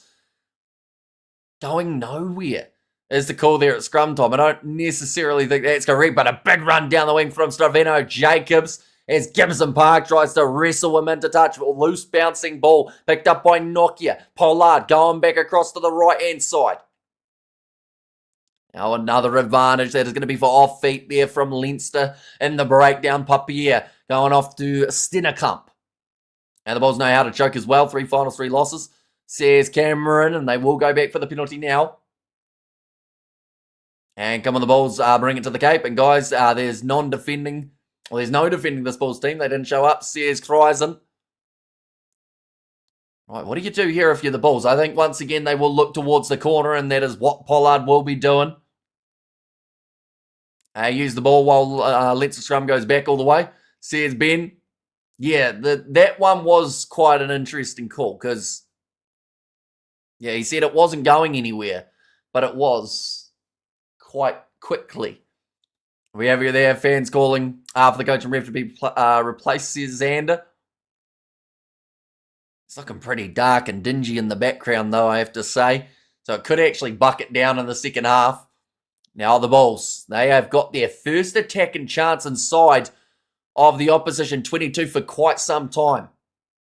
They've got plenty of danger men across this side. Elric Lowe being one of them.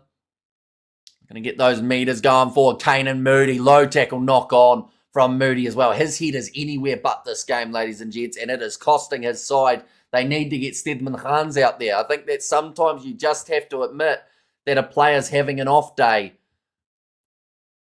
And yeah, it's just weird. A player who has Springbok experience, a man who has World Cup experience in big matches, just, I don't know, he seems asleep out there on the field. How many South African teams have won the URC? 1.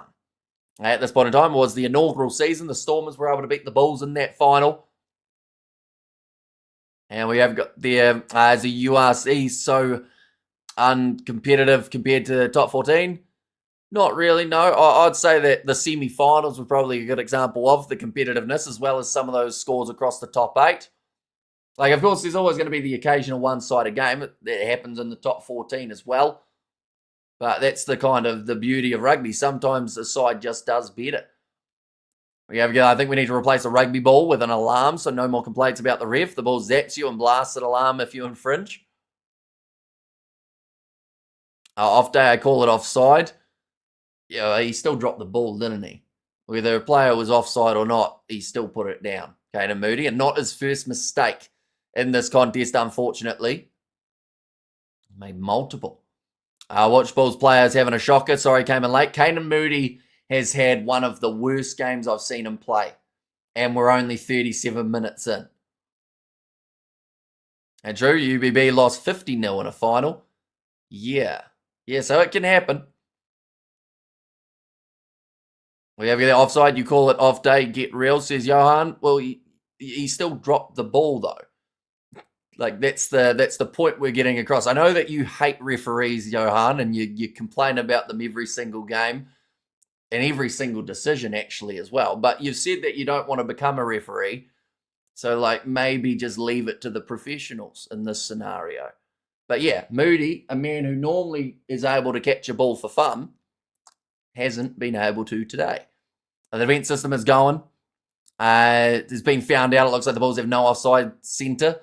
Says Francois, the Bulls are dropping the ball. Says Duhan, but they have now got the position here, sitting around the halfway line. Being told to use it again. Moody needs to be sub. I agree.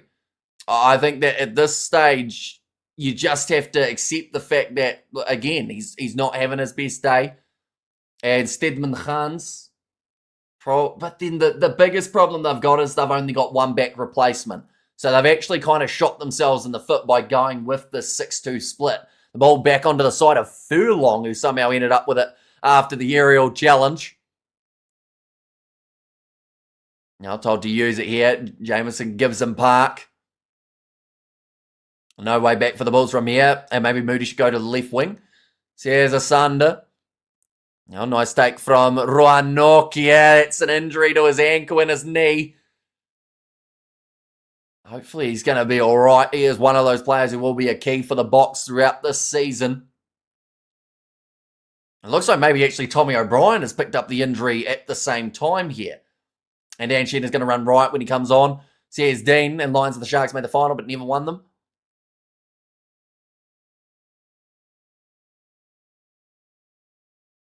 See, that's pretty late from O'Brien and the tackle that he's made. He's hurt himself in the process. And I was seeing Hamish is enjoying the Bulls imploding, says John Dickey. Now, well, I want it to be closer. I think that it's going to be second half, once again, similar to the Glasgow game. I think they're going to come back into this a little bit. And I think I'm just holding out for the anticipation of the way that the tides kind of turn in terms of people's like opinions of this game, if that makes sense. Like, no game is over until the final whistle. We've seen it time and time again. Scotland versus Argentina. Sorry to the Argentines for bringing it up, but that game can all change in an instant. Dan Sheehan is going to be wheeled out in his wheelchair straight to the old people's home he lives in. And we have got there, luckily, Lorenzo Julius now has an opportunity. He'll be breathing down his neck. Says Galov. And locker room is going to be tough. Yeah, although they experienced it last week as well, or the week prior. Last game for the matchup against Glasgow. Whatever was said there worked. Ruanoki, is he injured? He looks all right. It seems like he has recovered from it. So, yeah, hopefully he'll be all right. Looks like O'Brien's actually going to try and continue in this game too. Move Cameron to 13. At least the defence will be improved. Which looks like you're gaining more popularity. Says Janet, I think it's just because of the fact that we are up to finals of the URC and Super Rugby. We are going to be here for the Super Rugby final, taking place in around 12 hours' time, ladies and gents. And we have there, Kanamuni should have been taken off a long time ago. Shocker of a game. Yeah, it's been far from his best. But I think because they've gone with the 6-2 split, they've kind of, again, they've shot themselves in the foot, because if they make that change and then there's an injury, you've only got Zach Berger to cover. But then the benefit you've got there is Ambroise Papia can play on the wing. So I think they'll have to have a big chat to Moody at halftime and say, either we need you to really step up your game and start looking like you want to be out there. Oh, knock on from Prendergast. On for a cross kick and boots it straight into touch. It is going to be the scrum here. Glasgow will be kicking themselves. Yeah, they'll be disappointed that they couldn't get the job done. 21-5 down at halftime versus Glasgow. There's Jimbo, and yeah, they went on to win that game. What a disappointment. Leinster was always the big favourite. I thought the Bulls would at least have shown some fight and passion. But they even flatter than last year. Now, you've been enjoying the World Cup so far. I've actually only watched one game of it, if I'm being honest. One of the Bulls coaches looks a lot like a slimmer James Slipper. I'm not actually too sure which coach it is. It's the one sitting next to Johan Eckermann on the far side for anyone who was watching the coverage. But yeah, he looks like James Slipper, but just slimmer and a little bit younger. Maybe actually a little bit older. And we have the I'm glad I'm not in Guru's chat. Nearly 3,000 watching a match in the L. Says Eric. And can we see Moody play lock again like he did in primary school? He was very tall and strong in the legs. Says Xander. I mean, Russie might do something. He's had Cheslin Colby play as halfback, hasn't he? Which, to be fair, isn't that weird, because he's quite quick and snappy off the mark. Billy LaRue back out there on the field. Offload there, Papier. They have got the scrum advantage in their favour too here. It's like the ball is out for Kurt Liarens, and they'll go back for the penalty. Maybe I never understand why the South African clubs are so average and the international team is so good. Says Barry, and Hamish says Zion, welcome in, and a slimmer slipper, I like it. And he's back in the Aussie squad at Joe Schmidt's request. Yeah, that man seems like he's going to keep on playing till he's like 40. And he's still playing very well too, is the impressive part.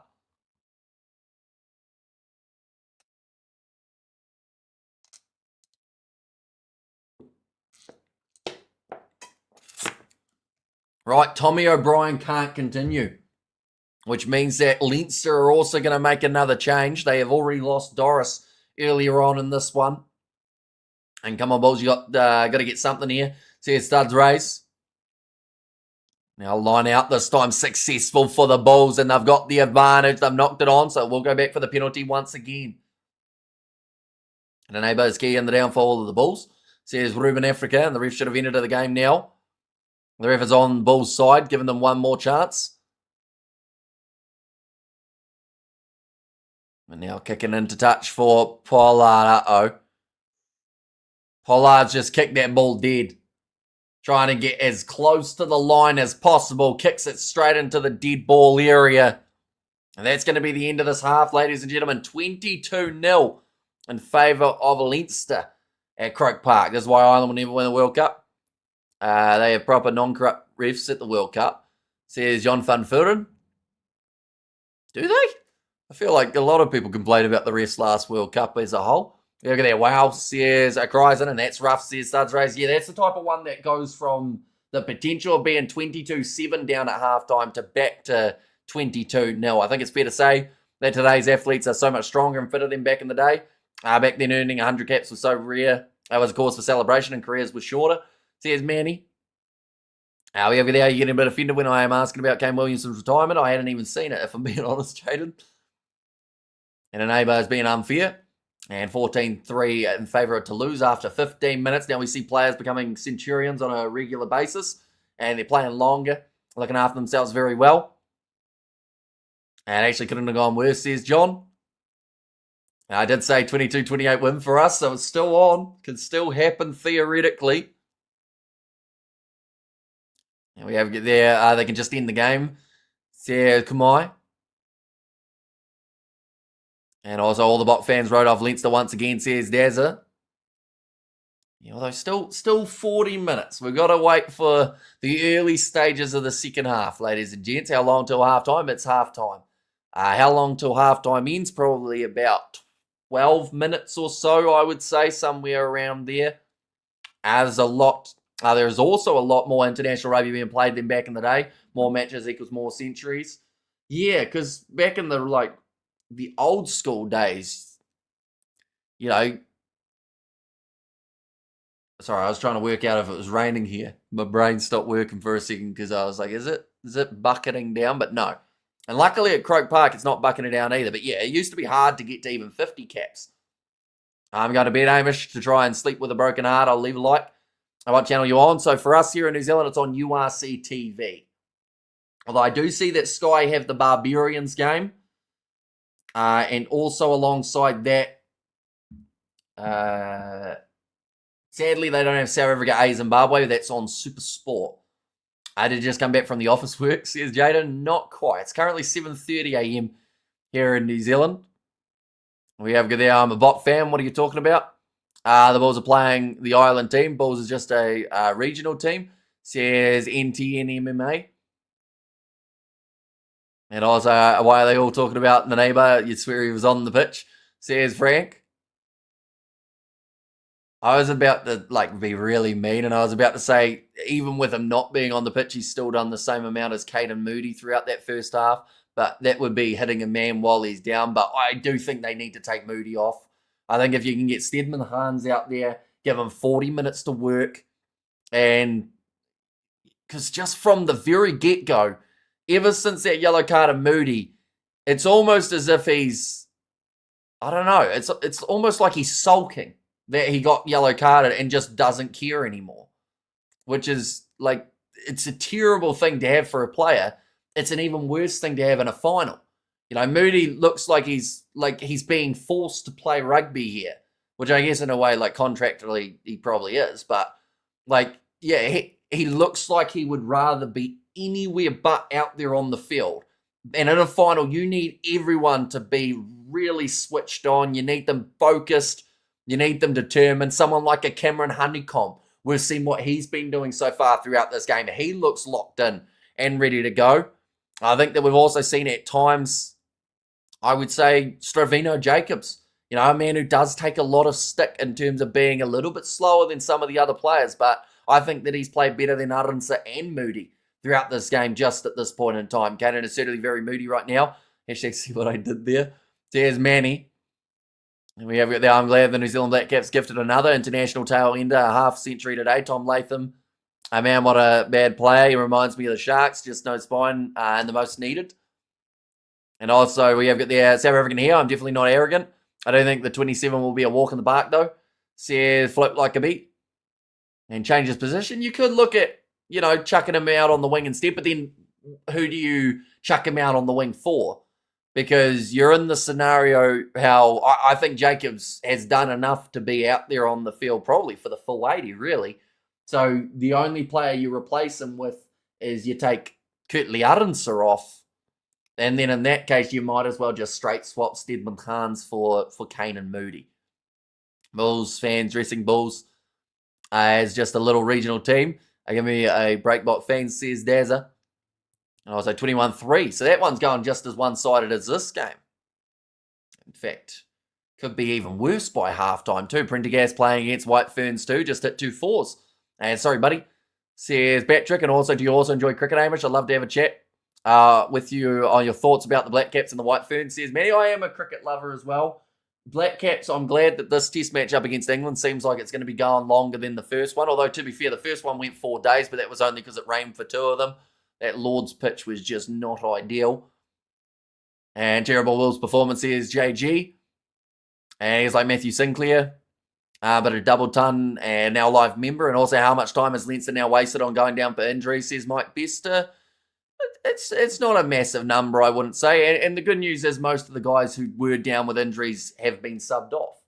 So, you know, you look at someone like a Caelan Doris, referee did speed him along and said, look, if you're going to stay down, you've got to go off the field. And for that bit of time, Leinster were playing with 14.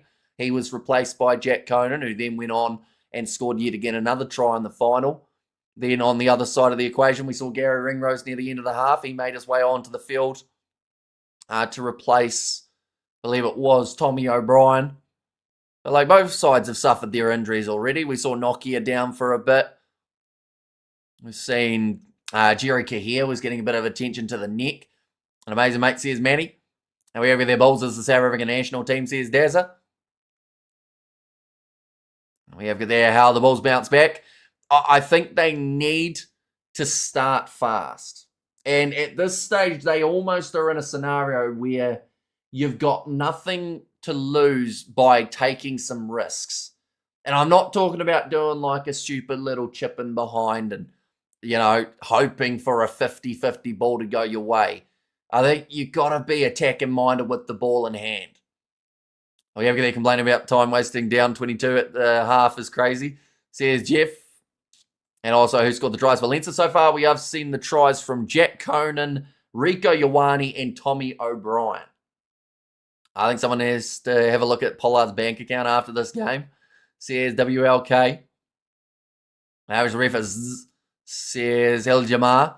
He's been, I would say he hasn't been at his best, but I also think that the Bulls as a whole have not been at their best either. We have got to at least put on some show for the fans, says Chris. Yeah, they need to show a bit of heart here, the Bulls. Similar to what we saw in their game up against Glasgow. So, like, you know, if they can do that, like, yeah, it should be good. We have got there, they seem to be in favour of refs making mistakes, then players should have same courtesy. Says Johan, okay, leave Kane and Moody out there for the full 80 minutes. Don't worry me, but they definitely won't win if he is out there for the full time. We have got there, it's like Ireland really against the Springbok, says Patrick. And we have there Mandy Healing as your biggest South African, as your biggest fan from South Africa. So yeah, it is greatly appreciated you being here at halftime. These two sides are just about to get back underway by the looks of it, or maybe probably another 4 or 5 minutes in there too. If the Box win tomorrow, you have to play me on Rugby 25. I don't even know if I've still got Rugby 25 installed. I don't know if I've even played that game throughout the last 6 months or so. So you should beat me, to be fair. We have there, James Lowe will do well in Japan. People are shorter there. Says, I am nutty. And we have there, it'll be great if they can at least put up a fight, but I cannot see them turn this one around. This is Leinster, not Glasgow. Says Ben there. Rico looking good on that wing. Well, that's the thing. Like, some New Zealand supporters or some New Zealand fans, they don't have Rico Ioane in their side. Not because of like the amount of rugby that he's played for Leinster, but more so because they feel like he's kind of had his chance, done his dash. But I mean, based off this performance, you were talking about form, and Renier said he's picking off form.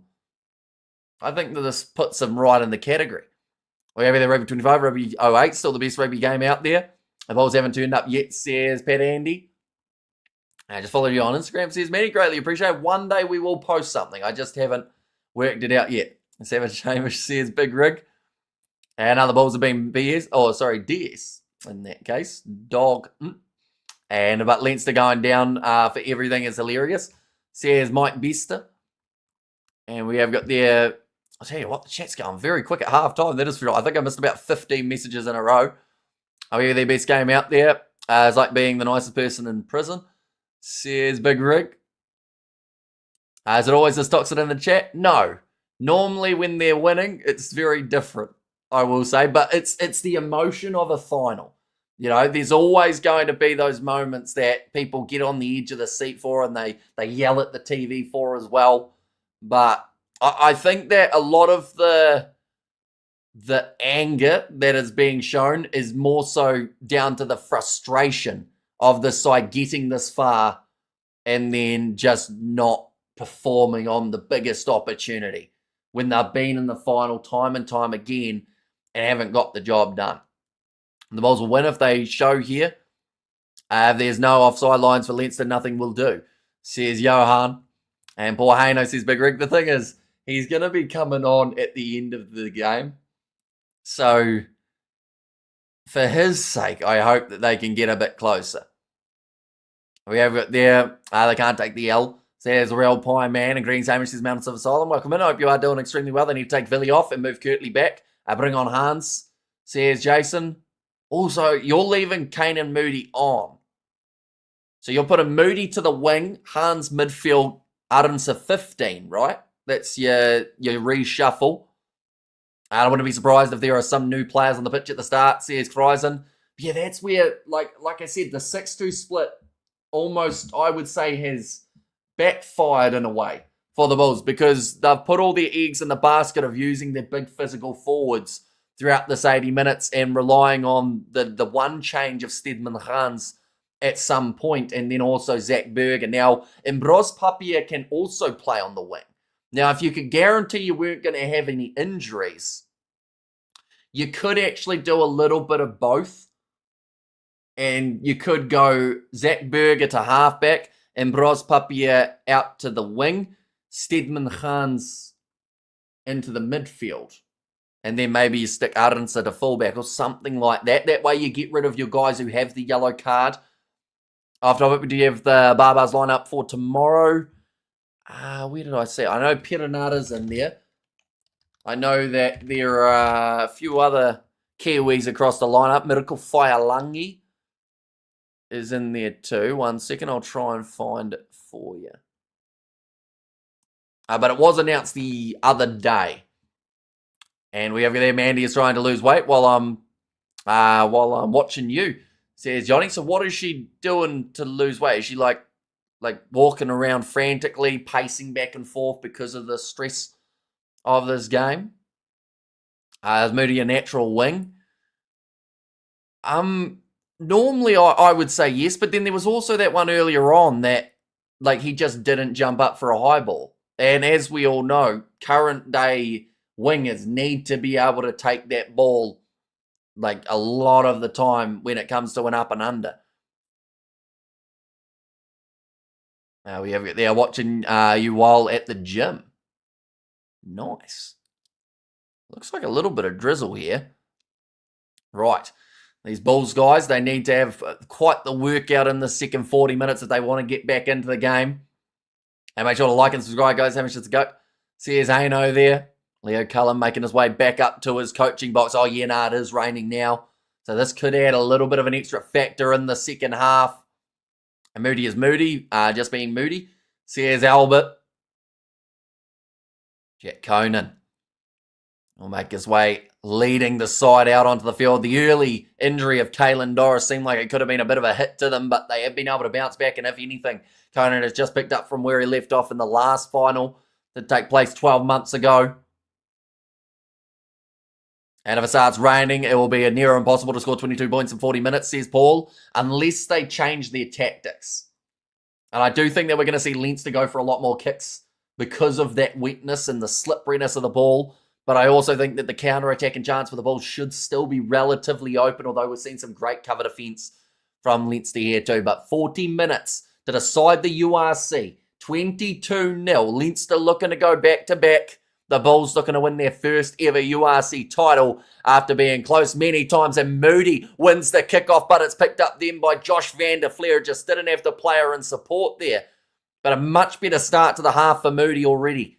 Sam Prendergast kicks that one up high. Rieko Ioane charging forward. Slaps it back to Harold Foster running down the wing. It's going to be picked up by Jacobs and he gets tackled. I think there was a knock on in there as well, but it seems like everything is just going to be play on now. Kick downfield from Jamie Osborne. Now we have it there. This is Leinster, which put a curse on the Bulls. Says Diamond.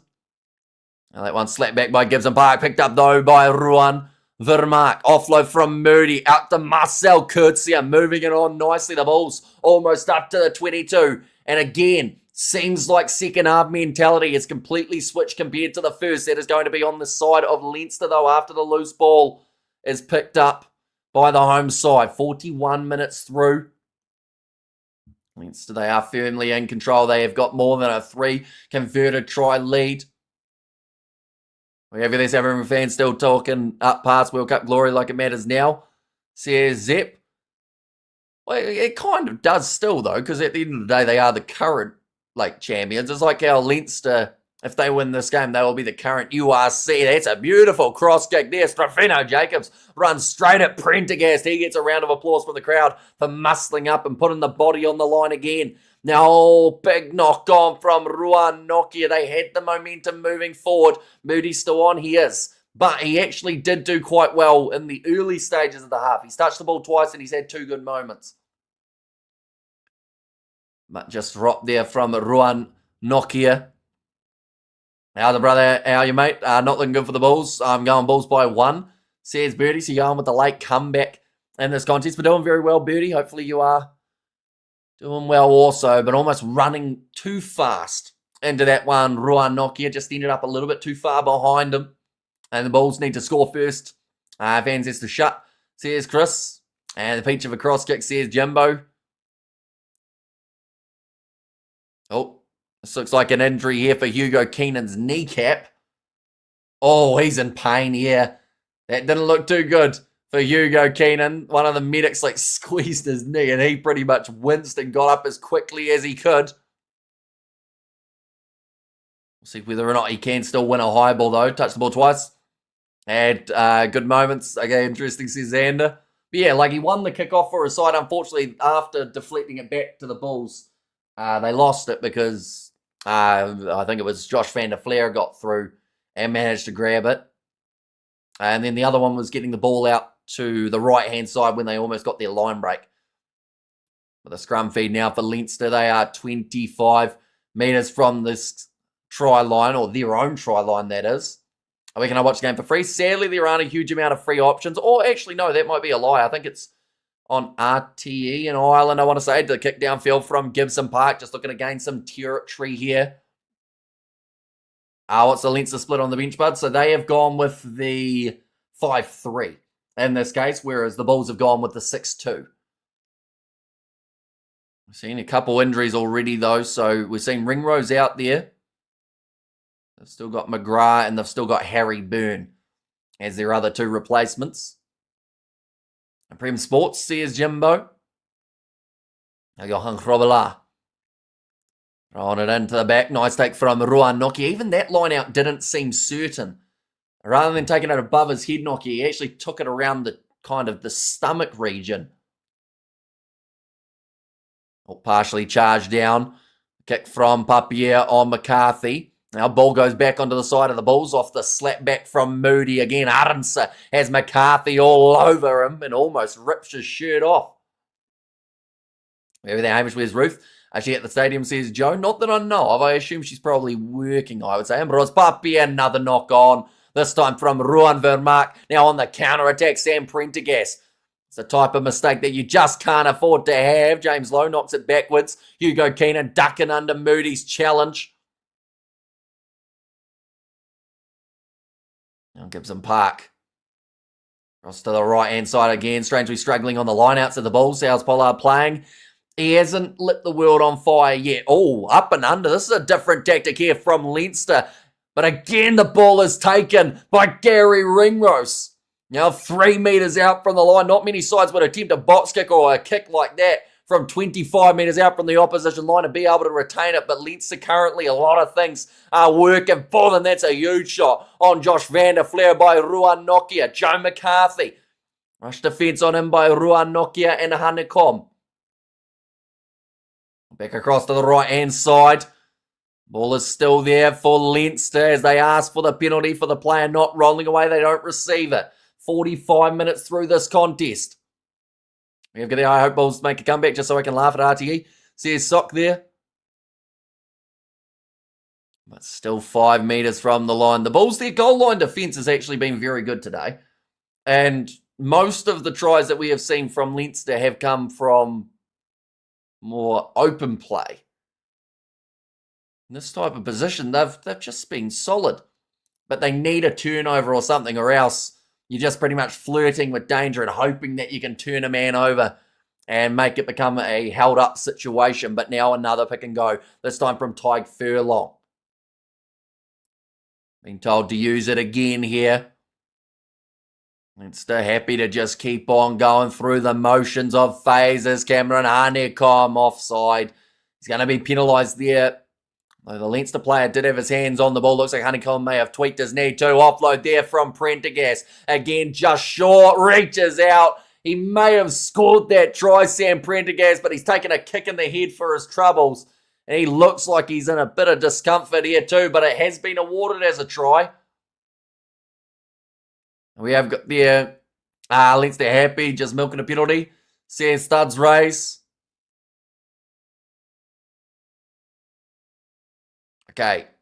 They're going to be checking this one to see if he has got another one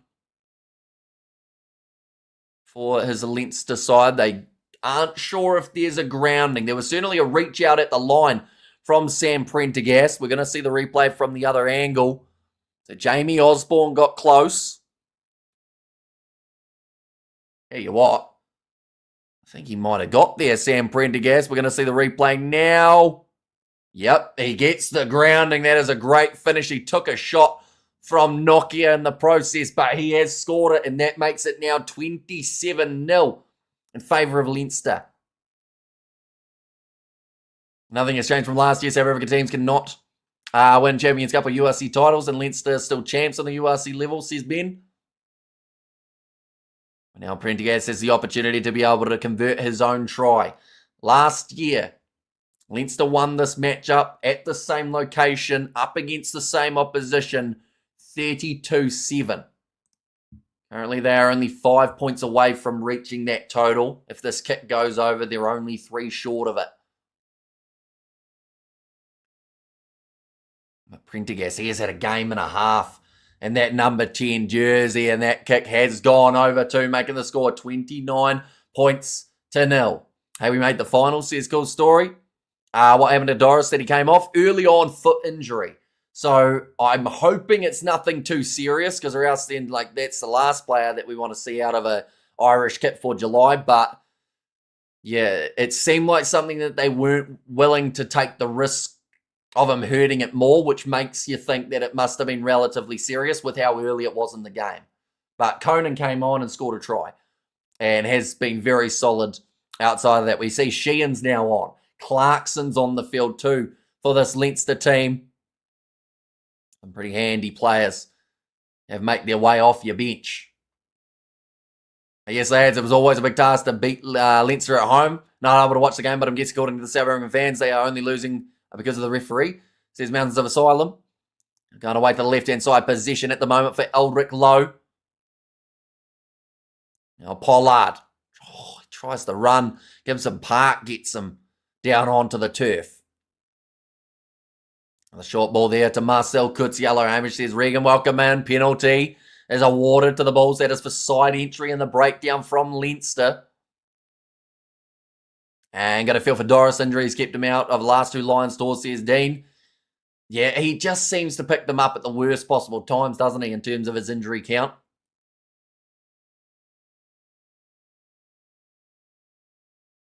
It looks like Oh, wait a minute. Penalty goes the way of Leinster. I swear that the referee had his arm up for the Bulls there. But then, yeah, Leinster actually ended up with this penalty. I need to finish higher than Leinster. You need home advantage to have any chance of winning the URC, says Pat Andy. Usanov now makes his way onto the field. That is for Kahir, so that is the last front row replacement.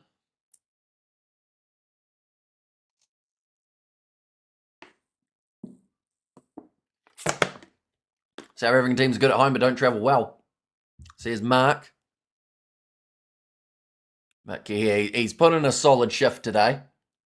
Needed to as well in terms of those scrums. Just the work and the breakdowns as well. He's done a lot of clean-outs throughout that first half. Ball almost stolen by Ranokia, and it's knocked on by Leinster. Does mean that the Bulls are going to have themselves the scrum. What people don't understand is the Bulls are still experiencing massive jet lag, and we simply can't expect the Bulls to be at their best here, says Xander. While the ball box are getting castrated, says Mr. Julian. 30 minutes left. They need a point a minute here to be able to go on to win this one. Why are there Super Rugby fans in the chat? The hatred of South Africans is strange. I think it's the same with when Super Rugby streams we're doing with the ones who hate Super Rugby now too. It kind of just happens like no matter what. It just seems to be like no matter what game you cover around the world, there will be someone who doesn't like the competition you're covering. It's like internationals. There's always going to be someone who doesn't like a team that you're covering as well, or a player or anything like that. And Baraz Papier, going across there to Johan Robelaar. Now, Papier again is going to go for the box kick. Now up to the halfway line, James Lowe slaps it back, gets ahead of Kutliarense in the air. I'm not watching any more of this stuff, says Hanno. I also wouldn't blame you, Hanno, if you don't want to come on after the game. But, of course, do let me know so that I know whether I end straight after or whether I stick around a little bit longer. Kind of moody. Hustling to get that ball back.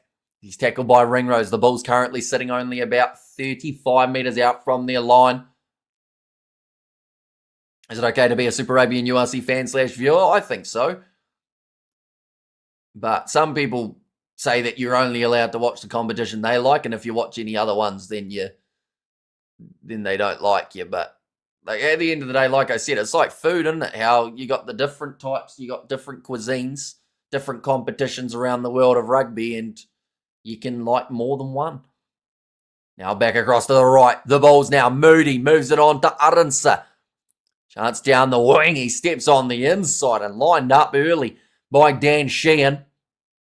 Oh, that's going to be an advantage there due to Leinster rushing up. Pollard gets the offload away to Hanno. There is now the advantage over. That must not have been for offside there. Now Marcel Kutsia, he's got 3 men with him. Strafino Jacobs bumps off. Jameson Gibson Park. This is the best chance of the half for the Bulls. Moody on the short side. That is a brilliant textbook tackle from Rieko Ioane. That's also accidental offside. So it will be the penalty awarded in favour of the Bulls 5 metres out from the line. Whoever they are, all South African fans, they're losers, or is it just a Bulls thing? Says Ross. AUIC is a rubbish comp anyway. Top 14 and Premiership are much better. Says Hanno. Okay, so I think that Villy LaRue was just saying that they need to check that to see if it was cynical from Rieko Ioane. And those are losing the aerial battle, not winning collisions, ton of knock-ons, losing lineouts, and their scrum is being nullified. Basically, they are losing everywhere, says Kreisen. And 38-3 to lose at 38 minutes. So that one's even more one-sided than this one. And we have got their also offside, says Johan. Well, that's what the penalty was for, yeah. Johan Robelaar now. Another advantage. That one, I think there's only a knock-on advantage, though, rather than a penalty advantage. Now, that one's dropped again. So it is going to be going back for the initial advantage in their favour. Ruan Vermaak, his hands have let him down today. There was a knock on by Leinster. Origo lying offside. Daggle yellow card ref. I don't think it was as cynical as it seemed. I think he made a low textbook tackle and then had to try and, he was probably a little bit slow to be fair, but he also didn't see the ball hit him. He was actually facing the other way. So I can understand why it was just a penalty rather than anything more. The South Africans have made the URC stronger. You will have your day off, you will have your day, keep building. Says Pat Andy. But now Stennekamp, Vermaak, Klopper. 3 Bulls who are making their way from the field. The replacements for them will be Jan Hendrik Wessels, Wilco Lowe, and Jandre Rudolph. Didn't I say Rico like McCaw in this comp? Will the fresh crop make an impact, says Jason. Oh, hang on. They're checking a deliberate knock-on from Leinster. The referee and TMO have decided that there could have been something here. This may end up turning into a yellow card for the Leinsterman in this case. And please, says Johan. Right, we're going to see it now. Yeah, so it's for the Dan Sheehan one.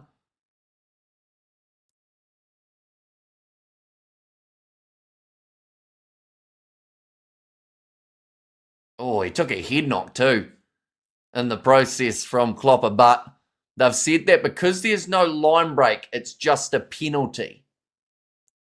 But at the same time, it probably stopped the potential line break because of...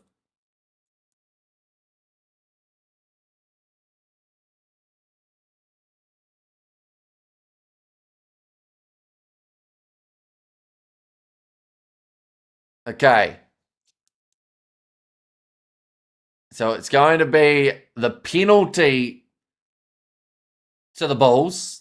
The commentator was trying to say that they should check the head contact, but I think it was just one of those ones that just happened in the spur of the moment. Correct call, no way that's card.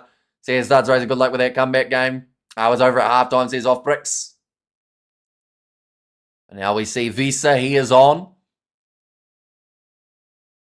I think the Bulls have just got Marco van Staden. He hasn't made his way on yet. Johan Grobbelaar's still out there. And then Zach Berger, Nassim Carr, Stedman Khans. The other ones who are there. Oh, and that's a penalty going the way of the Bulls at scrum time. It's going to be for hinging on the far side.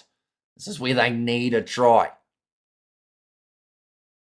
Right, scrum called again. I think the Bulls have decided that their best situation here is to keep on scrummaging and eventually get Leinster a man sent to the bin.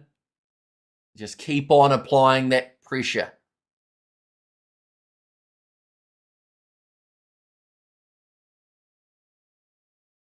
Ambros Papier. This is where he needs a big moment. The moment the score became one-sided seems to be the moment the Sny comments come out. Why? Pity bickering. If you're going to banter, make it something that is clever. Says Mark there, not to complain about the ref down 30. Says off bricks. Now the big scrum again here, but this time it does just hold strong enough. Marcel Kurtzia, couple meters short, dragged down by Jack Kona. Pick and go for Foster. He's over the line, and the Bulls have scored. No, the referee's called it as held up. No, he needs that one checked because he got that ball down out on Foster. He is saying to the referee, please just go upstairs for it because that was clearly grounded on the far side, away from the referee. I don't think the Bulls can still win this game, or is it all over? Well, they've got their first try now here, which is a good start. The referee's first reaction was no try, but on this near side, I'm sure that Foster's got that one down. Unless, of course, the eyes are playing tricks on me.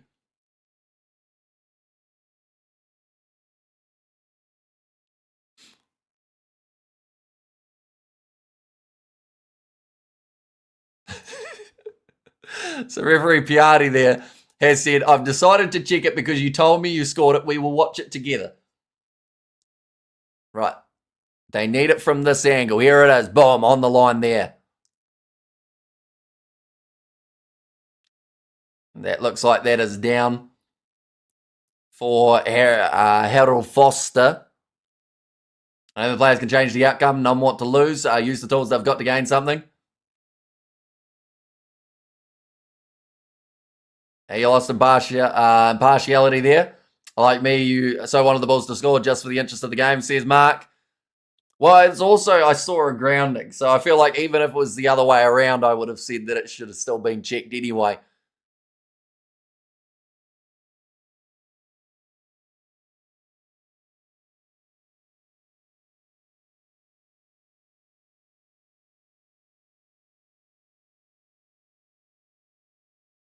On the evidence that they've just seen, no try held up.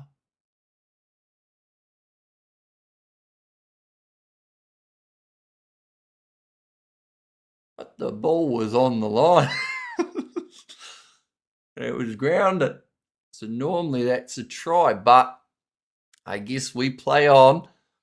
It's going to be a knock on as well against the Bulls. Wait, was that not a try? Apparently not. Apparently there was no clear signs of a grounding. And well, we clearly saw it grounded on the line, says Albert. And also we over there try unlucky, or no try unlucky. It was luckily I'm a Stormers fan, says Michael. Oh, the sun's coming out. Well, that's nice. It was drizzling and raining and all sorts throughout the early stage of this half, and now sun shining in the distance. That wasn't the best call though, was it? And come on, tell us again about the ref, says Paul. That was a try, lad, says Pat Andy. Now, oh, there's a rainbow too. That's nice. Trying to find the positives after that decision was made. That one's collapsing again.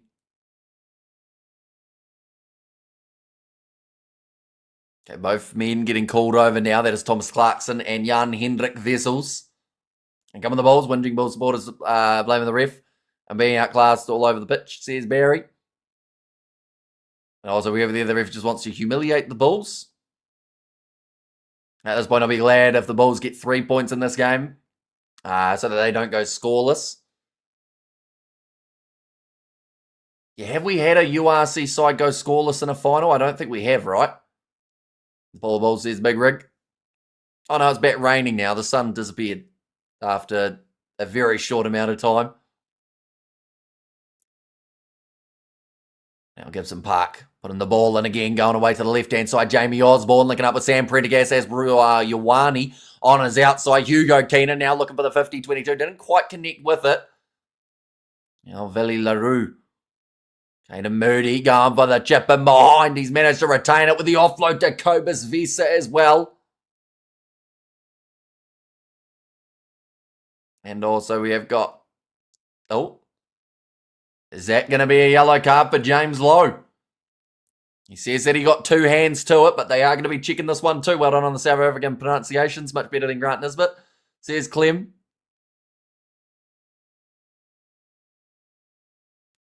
Okay, there is an overlap there. So this is sounding like it could be a yellow card if James Lowe only gets one hand to it. I blame the shirt and tie, says the real pie man. Do you think if I take the tie off, the Bulls will score? Should we test it? We'll see what happens. Cobus Visa is massive. He's a big boy. I promise Zebre would have done better than the Bulls, both score and entertainment-wise. Right, seeing the replay now. No, he only gets one hand to that, James Lowe. I think that's going to be a yellow card here.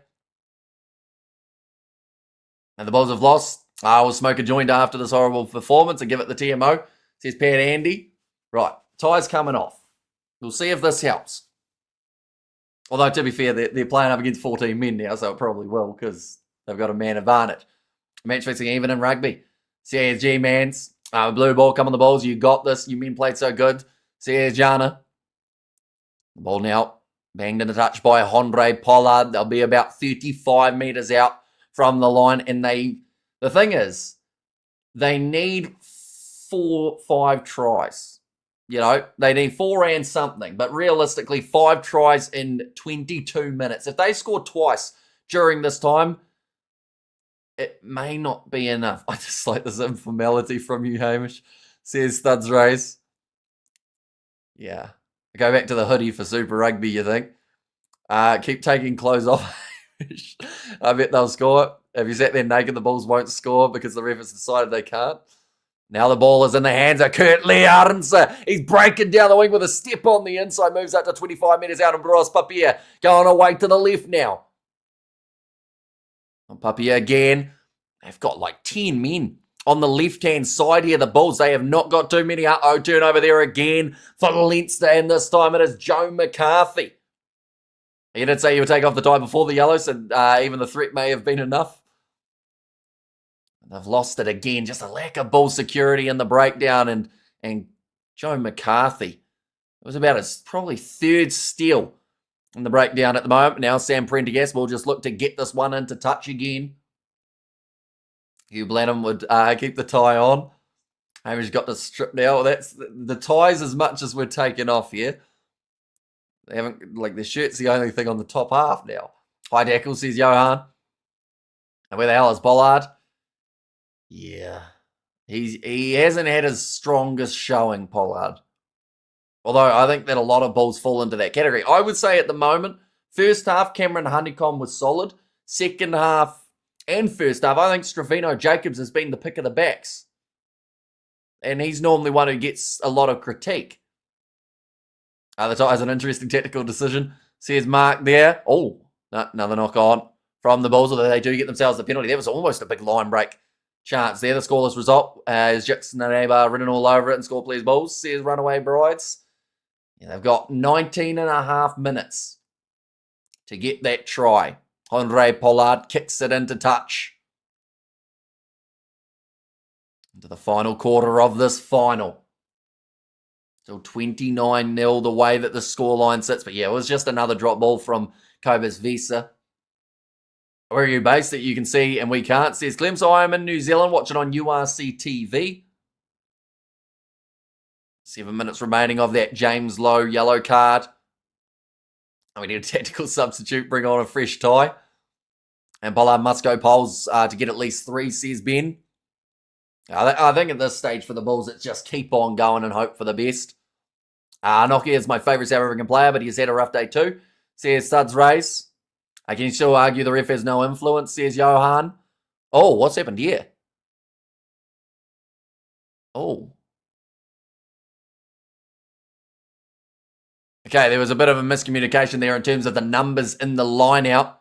And where the hell is Papier? He's been a little bit the same, you know. You look at him in some of those other games, the way that he just finds a gap next to those breakdowns. He hasn't had that opportunity up against Leinster. They've been able to shut him down nicely, but this rolling ball now for the Bulls. They've got 18 minutes left to score 5 times to try and get themselves a URC title. Kanan Moody goes over and scores the tries for the Bulls. I think he needed that one for his confidence too. He's had a much better second 40, so obviously got a little bit of a telling off at halftime. He scores the lone try currently for this Bulls side. Maybe they're likely to be more points in the first half of tomorrow's Super Rugby Final. Yes, there's Runaway Brides in there too, and Moody gets a quantum of redemption. Yeah, he's done everything right this second half, Caden Moody. So maybe there was something said at halftime. Maybe the coach said, listen, you're out there in sleep mode. We need to get you in full throttle and hope for the best. But that one has gone over. And that makes the score now 29-7. Still in favour of Leinster, but the scoreline slightly closer here. Now the ref about to check it and call it a knock on, says Jason. That's a good finish from Moody, getting through the tackle. Oh, Van der Flair. That was a bad performance for a grand final, says SH. And to be fair, it should be 29-14. See, I do agree there. I think that it could have been a lot closer had that try that was recently disallowed given. Should still realistically mean that they'd need at least 3 converted tries still to come. One's going to be kicked off by Sam Prendergast. Nice take there from Janre Rudolph. By Ioane. Now Papia must score 2. He has just touched the ball there, Papia. I don't think they'll be a mile away from getting Zach Berger out, but I don't know whether or not that will be for Papia or whether they will have a bit of a reshuffle. Oh, that's dirty from McCarthy. He's actually chopped the knee down. Looking for the cross kick there. It's come off the hand of Gibson Park. It does go into touch. Okay, now I see your slim slipper, Hamish. Yeah, he looks quite similar to Slipper, doesn't he? All right, Pollard's starting to talk a little bit more now from that 10 jersey. I don't think the Bulls have completely given up here yet. I think that they have had that realisation that they've got a man advantage for the next 4 minutes, and if they can get a line break or two, potentially turn this one around just that little bit more. Now thrown in, Ruan Nokia. Now back across, Papier. Moves it across to Foster. How effective is Hanno in the second half? I haven't seen him a lot. Oh, bit of a slip there for Rico Ioane. Here comes Stedman Hans. Oh no, he's thrown the ball straight into Ioane's hands. It's been kneed in the face by his teammate on the ground. The Bulls, it almost looked like a Stedman Hans line break and a half up until giving the ball away. I wish I buttoned just one button for now. Says Xander. Now rolling it back again, and Gibson Park, I should say. We'll just go back to the aerial challenge. Moody knocks it on, and it's back in the hands of Usanov. Now 40 metres out. Leinster in possession. They have scored 1 try in the second half. That was early on from Sam Prendergast. Outside of that, it is still sitting 7-7 scoreline-wise for the second 40, so it has certainly been the Bulls' better half. Sam Prendergast again looking for the kick in behind. Awkward bouncing one. Billy LaRue close to the sideline. Kicks it back infield rather than looking for touch, although that ball now starting to turn towards the sideline. Gibson Park claims it inside of his 22. And he decides to go inland with the kick as well. And then Galbert says it's under. Time to lock in, Bulls. Let's get him. Now chipping behind, giving it straight back though into the hands of Leinster, although the Bulls in there break down. Stedman Khan's told to get out of it. Can you gauge how precise Leinster have been? Looks back to, I still look back to Sexton 0. They've had a pretty clinical game as a whole here, Leinster. They've had maybe 1 or 2 mistakes when it came to the attack. The one that pops to mind is when Hugo Keenan decided to try and sell the dummy rather than passing on the outside, and then also when they were held up just short. That is a brilliant low tackle made by Gary Ringrose on Hans. They did decide to take the quick tap after winning the penalty there, the Bulls. To get out of the breakdown for Clarkson. Now inside ball to Stedman. Hans offload to Ambrose Papier. 2-man tackle and springing back up was Max Dagan. Now Billy LaRue looking to play territory. And nice kick and a touch from Prendergast. Billy LaRue takes it quickly. So they lost about 30 metres in the process. There's one player down at the moment. Looked like it was Elric Lowe with a bit of a leg injury, but they're going to continue playing on now. The Bulls, here comes Marco Fun started, and he sits down Gary Ringrose, who looks like he's a little bit injured. So currently Leinster have 14 playing. Moody looks for the miracle offload, gets it to Jan Hendrik Vessels. Now Ruan Nokia, he scores the try. And the Bulls, they've left it pretty late, but they've started scoring tries now. And kicked it well in front. And also we have this, so technically the Stormers did better than the Bulls against Leinster, says Albert. Maybe, but they also weren't in the final. And this game's not over. Still another 12 and a half minutes remaining. Still another 30 seconds remaining of James Lowe's yellow card. If you're strategic and you're the Bulls, you kick this one as quickly as you can. Although I don't think they'll be that aware of how long's remaining on the yellow card. But they also can't really waste any seconds in this contest. They are starting to find their rhythm. The bench has made the impact, and Ruan Nokia runs in another try for his URC season. Hang on.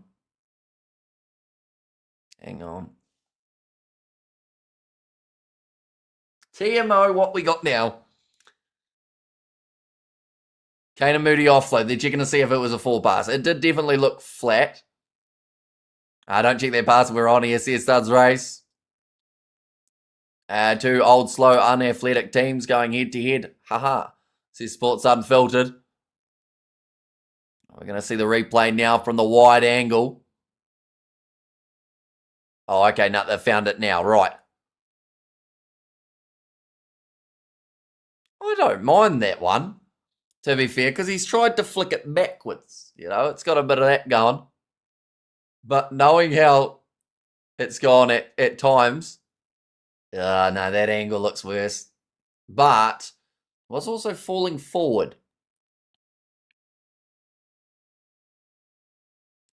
See, the intention was to throw it backwards. It's just whether or not they're going to rule it as that. Oh, dear heavens, this referee is seriously too much. Yeah, this one was his TMO. The one who I'd never heard of.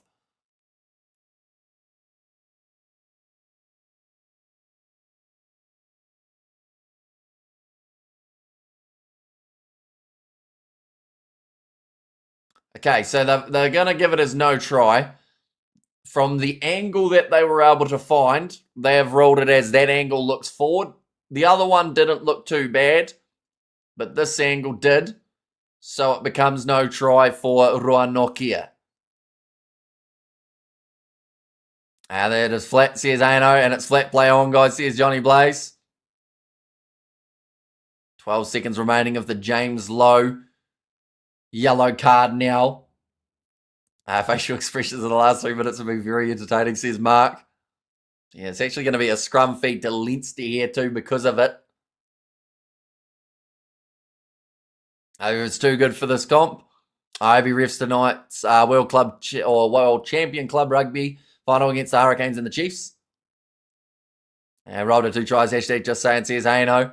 They're just showing at the moment. Prendergast has made his way off the field. Harry Byrne has made his way on. We have got there 2 disallowed tries that even the Irish commentators say should have been given. Think on it. And also, no wonder the game was decided before the game even began. Now going away to the right, Ringrose. Looks like he has recovered from that shot that he took from Maka van Staren, rolling it on to Willie LaRue. And Bros Papier has been taken off the field now, and that is for Zach Berger. Kurt Liarense chipping it in behind. Grubbers it forward again. Loose ball picked up by Byrne.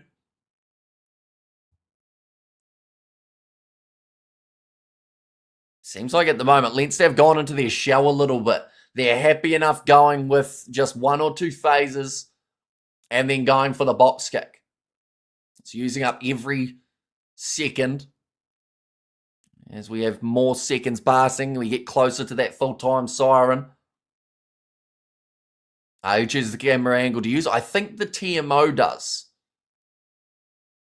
But then they found a camera angle of the try being scored that they didn't give for the Bulls. So surely that, yeah, I don't know. That one's going to be kicked behind. That's a brilliant kick from Gibson Park as well. Just chucked it into touch, or not chucked it, but kicked it into touch off the grubber. Wasn't he trying to appeal this match? I don't think they'd get far with it, though, to be fair. James Lowe trying to fire up the crowd a little bit as he has made his way back out onto the field. We also do see Mangan makes his way on.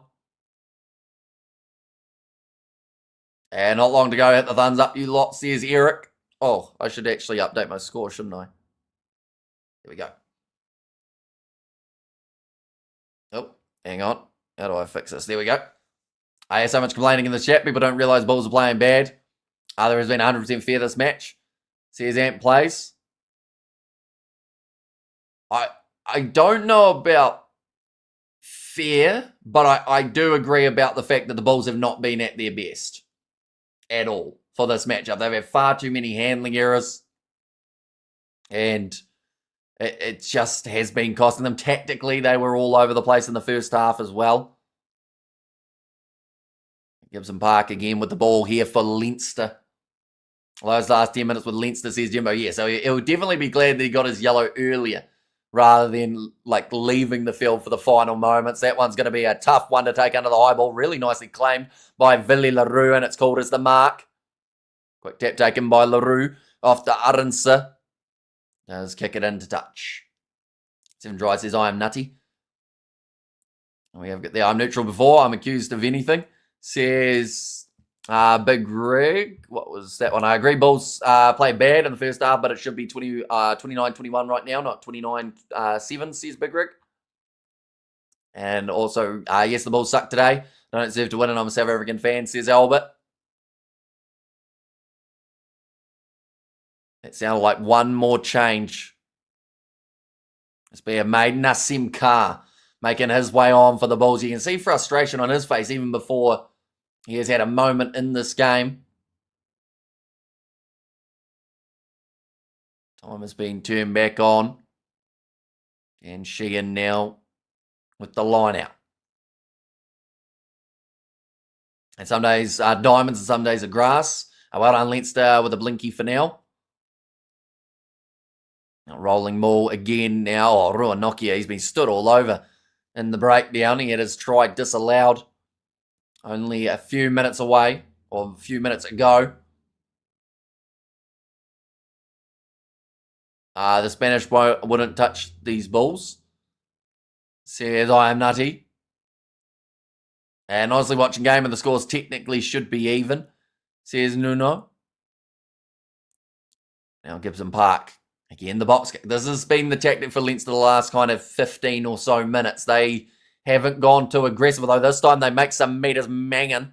No, in fact, that time it's Conan with the ball. Looking to get the steal and the breakdown. Almost had it Yandre Rudolph, but there's going to be the penalty advantage for leaving the feet. Oh, great hands from Deegan. Hanging on to it, showing off some silky handling. 3 meters out from the line now, all over Gibson Park, but it sits back up for James Ryan off the loose ball.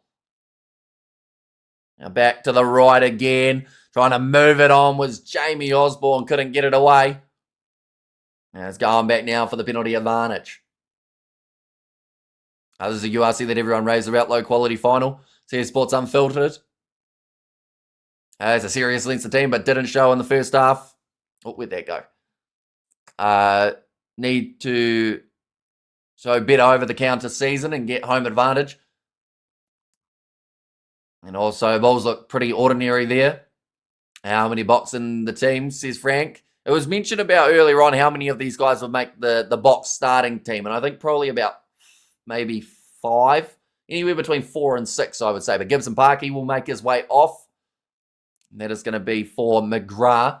257 appearances for that man. That's McGrath rather than Gibson Park. A big number.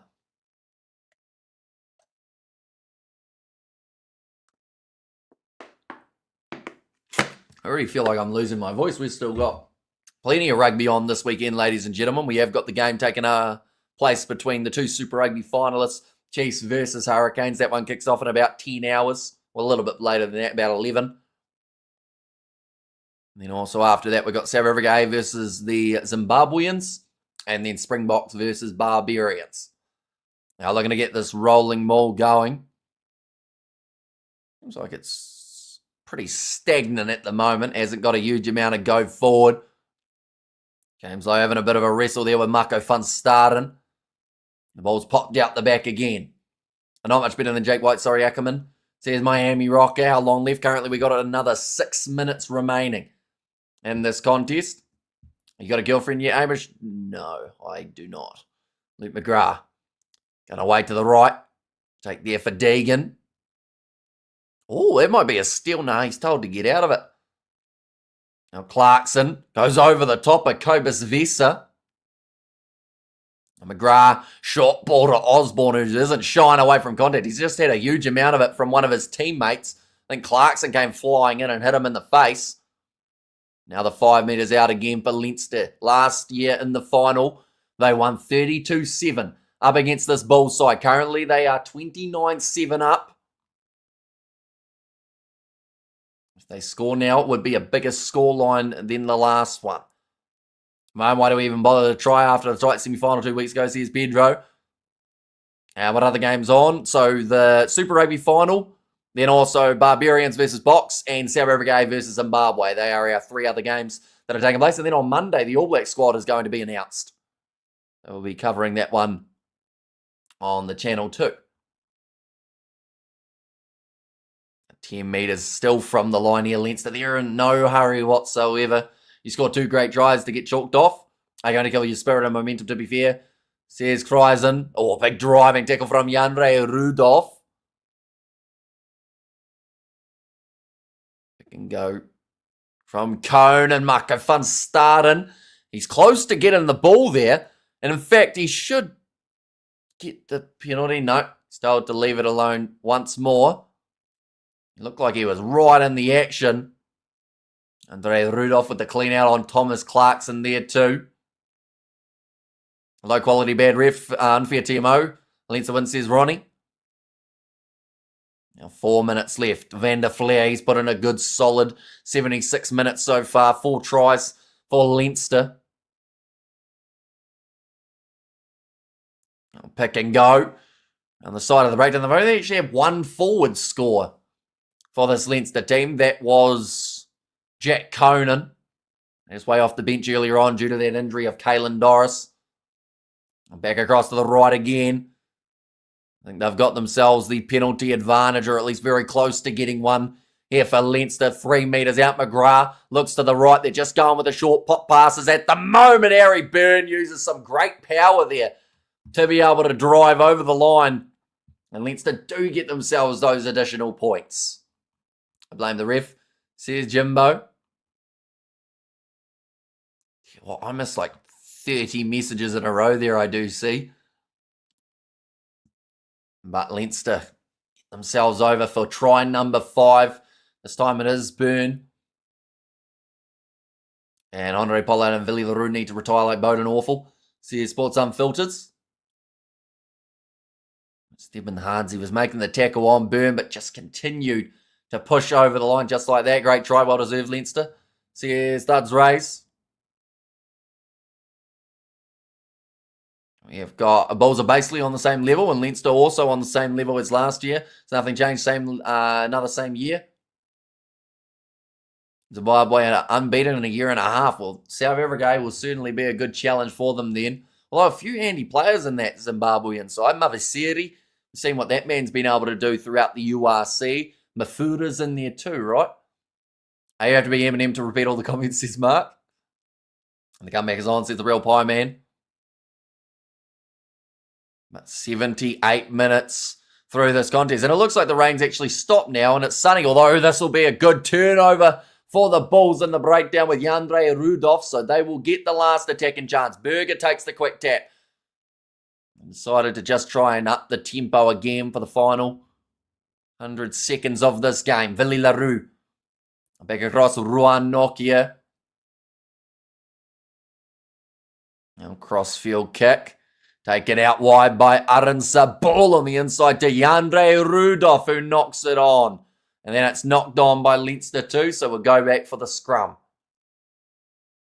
And again, the line break from the Bulls. They do the hard work, and then the forwards are just dropping the ball way too often. After about early in the game, we see you in 11 hours. Says Justin there too. The man of the match, Sam Prendergast. Good mark for next season World Cup. He's had a very solid half, or a very solid game in general. Sam Prendergast, he was involved in a couple of the early tries. And just saying there about how 6 months ago there were questions about that man's game. And he's come out, got himself the second half early try. He's got on quite a few of his kicks over as well. And the ref made the Bulls knock the ball on. Oh, free kick goes the way of the Bulls, so they will have the final chance in the last 30 seconds. Now Marcel Kutsia, oh, almost a head collision between Clarkson and Uzanov. Hamish be brave should those tries have stood. Oh, nice spin from Moody towards the corner. He's wrestled into touch and a very good low tackle by Gary Ringrose, but it was almost chance for try number 2. Now 6 seconds remaining. All they need to do now is win this line out for the Leinstermen and then boot that ball out. Rico excellent again. Yeah, he's had a very solid game. Rico Ioane and the smile is now on the face of some of these Leinster players as they realise what has just happened. And also game should be 34-21. Says Big Rig, and URC has never had a final without a South African team, but in the same breath, the only team in the time a South African team won was when they had two in the final. Says Jason. And they kicked this ball out, Leinster, after winning the line-out. They are crowned the URC champions for 2025-26 season, back-to-back for the first time ever in the URC, and also the first time ever that we have had two trophies going to the same side, as every other year was won by other sides. Don't blame the ref, the Bulls hot pumped at Croke Park. And huge congrats, Leinster. And well-deserved win for Leinster. Many thanks. So the great commentary, Amish says, John, thank you very much. And yeah, we are going to be back for the Super Rugby final that is happening just around the corner too, ladies and gentlemen. That one will be kicking off in around 10 and a half hours' time. We will have a nice build-up for that. And then also alongside that game, we've got South Africa versus Zimbabwe. And then also South Africa versus the Barbarians. Hamish, you know what you just watched? Well, to go back to your thing about how should the tries have stood, I thought that Harold Foster scored that one. I thought that the forward pass was definitely a debatable one that could have gone either way. So normally you go with the TMO's call there. But even if those two tries stood, they still would have, like someone said, lost this game 36-21. I'd love to see the handling error stat, because the amount of times that the Bulls had a chance to break the line, chucked it to one of their forwards who just straight out of their hands dropped it on the ground and blew the opportunity, was probably more times than you can count on one hand. Love the commentary, very fair. Says Karen there. And thank you for the commentary. Sorry, Bulls. Says Runaway Brides. And we have got the great commentary, Hamish. Don't think you're tied, or your tie caused the Bulls loss. Says Glenn Daly. And I was crazy that it was very hard to watch the URC final, trying to grow it. Thanks, Hamish. Says a rock and meat roll. And I'm worried that Pollard won't be the BMT player that we need next year.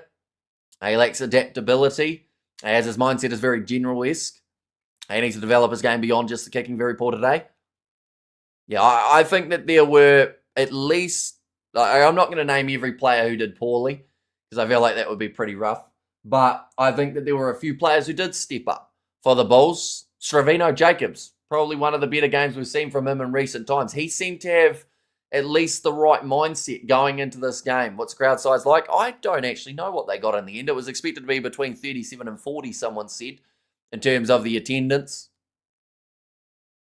Please make me understand, do you agree with all the calls? Not all of them, but at the end of the day, no one is going to agree with 100% of the calls. Were they hard done by in a couple of the moments of this game? Absolutely. But should they have been able to find points elsewhere? Probably. You know, I think that unfortunately, similar to what we saw up against the Glasgow Warriors, the difference was they were able to get that comeback in the end for that Glasgow game. But the difference here was they just couldn't catch the ball. And the way that I look at it, that's normally something that you really want to have as your very first fundamental, is if you can hold on to a ball and not knock it on, you're going to do a lot better in a game of rugby. So, yeah, I think that they'll look at this game afterwards and go, we butchered that. And I think that Leinster will look at that game and go, you know what? We got that tactic pretty bloody good, because we shut down the way that the Bulls were playing and they just seemed rattled for the first 40 minutes. But we have got a guest, ladies and gentlemen, who is about to come on. And I will say, I see that he's hiding his Bulls kit. We will be nice, but we'll go like this. And we'll go, how do I do this actually? I'll go like that and like that. There you go. We've got you down in the corner. How's it going, Hanno? To be fair, I had a very good night.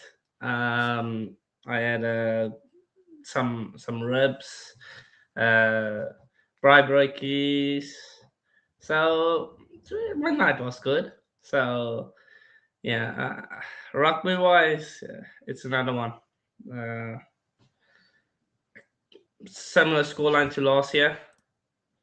Doesn't make a difference. Those two tries, I don't know.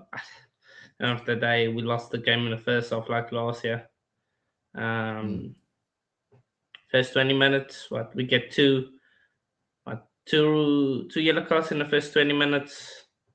in any game that's just stupid, but in a final away against basically Ireland,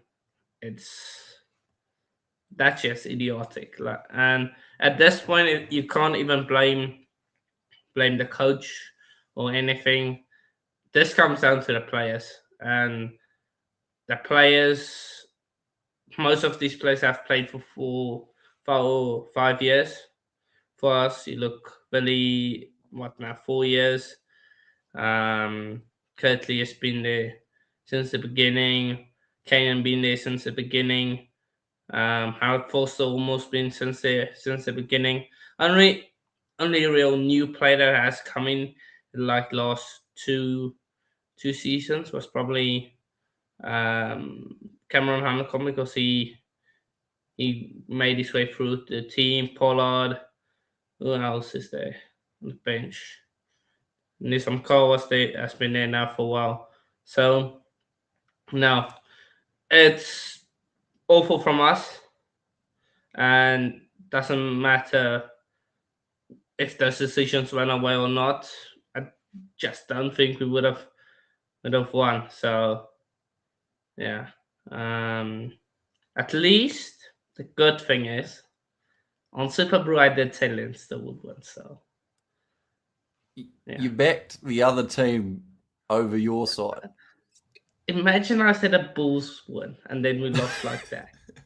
How much did you back Leinster to win by the way? Just by one. Just by one. That's a close one.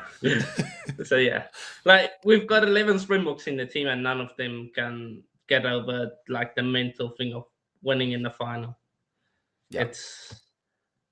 And it could be a worry for like Springbok wise, because if you look at the only Springbok in our team, or Springboks in our team to win 2023 was, to be fair, we have a few. We have 4 players that were involved: Moody, Veli, Orange, Pollard. So that's 4. So yeah, no. Just poor from us. Handling errors, I think we need to have a look at that. Let's have a look. Well, it just seemed to be every time they almost got something going, they'd drop the ball again. And that's been happening for a few weeks now for the Bulls, unfortunately. Rowan Vermaak, Rowan Nokia, Cobus Vesa, it's mainly the locks, isn't it, who just can't catch a ball to save themselves. And it actually kind of translated into the lineouts as well. That was the shakiest lineout we've seen for the Bulls in quite some time, getting put in all sorts of trouble under pressure. We see Artigas Neyman's actually there at the moment with the Leinstermen, alongside Rico Ioane, a couple of the internationals. But Ioane had a big game out there on the field for the Leinster boys. He's celebrating that one. Rico been absolutely... He's been good this last 3 weeks. And I think ever since Leinster moved him into that 13 role, he's been flipping good. He's been good.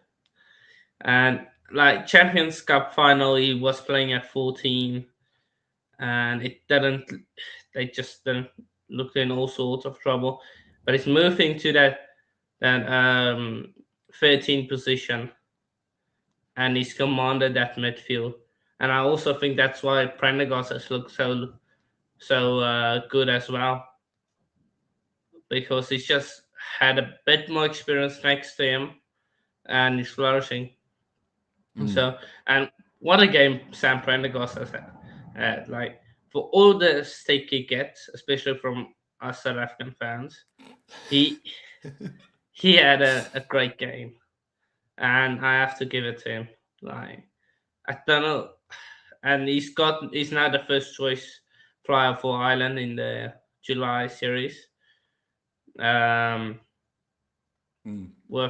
no Jack Crowley. That chasing back as well, that big moment where it seemed like Stravino Jacobs or Kanan Moody could have got back and managed to break away to score the try. Like Prendergast came from a lot further back than they had to run. Just got across, stopped that one. There were multiple times where there was a big tackle. Ringrose was putting his body on the line near the end of the game, as he always does too. McCarthy, he was a menace in the breakdowns. Like Thuds Ray said, being able to get those steals at crucial times. But losing Doris early, there was half a second where there would have been a few nervous people around. But Jack Conan comes off the bench and just goes about his work. Somehow got a cut on his face within like a minute of being out there. We've got there. This kid looks young enough to be Hamish's son, Papa Hammy. Says so. See, I don't know whether or not that's saying that you look very young or I look quite old. But we're only what six years apart age-wise. You do have a full beard, so yeah. Well, I wouldn't call it a full one. It doesn't quite grow the way that I want it to. But is it Hamish's child? No, it's not my child. It's Hanno. No. So yeah, I want to get the stats for the handling errors. They make it hard to find the handling error stats. I learned that one other game when I was trying to find it. And almost a great day for the Prendergast family, but sadly Orla ended up on the losing side. New Zealand beat them by 4 runs in the T20 World Cup. That's quite close, though, to be fair. It's a good effort from the Irish.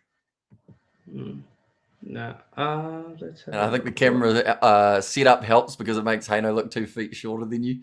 See his big rig. Yeah, I didn't have any other like preloaded loadout that would kind of work, so we just stuck him down in the corner. Chiefs Mana says Octo Dad. Smacked by Toulouse. Jeez. Yeah, that scoreline didn't even sound like it was anywhere near close. But hopefully Chiefs Hurricanes going to be a little bit closer. Yeah. You've had 0 from 1 at the moment for your sides, but that just means that the Chiefs have to go out there and get the job done. I might have to get a Chiefs jersey if they win. I might have to. Okay. Only if they win. Only if they win. If they lose, geez, no. No. Then I'm giving up on club rugby. Then I'm just gonna be. I'm gonna turn into you, Amish. I'm just gonna be neutral. It's nicer that way. You get to enjoy the games or not enjoy them depending on the calls and whatnot. So we had 15 handling errors according to SuperSport. Lens had 11. But we had which 15. Still felt like a lot as well, didn't it? The 11 for them. But yeah, 15 hurts. And half of the time, even if Leinster knock it on, we also knock it on again. So, I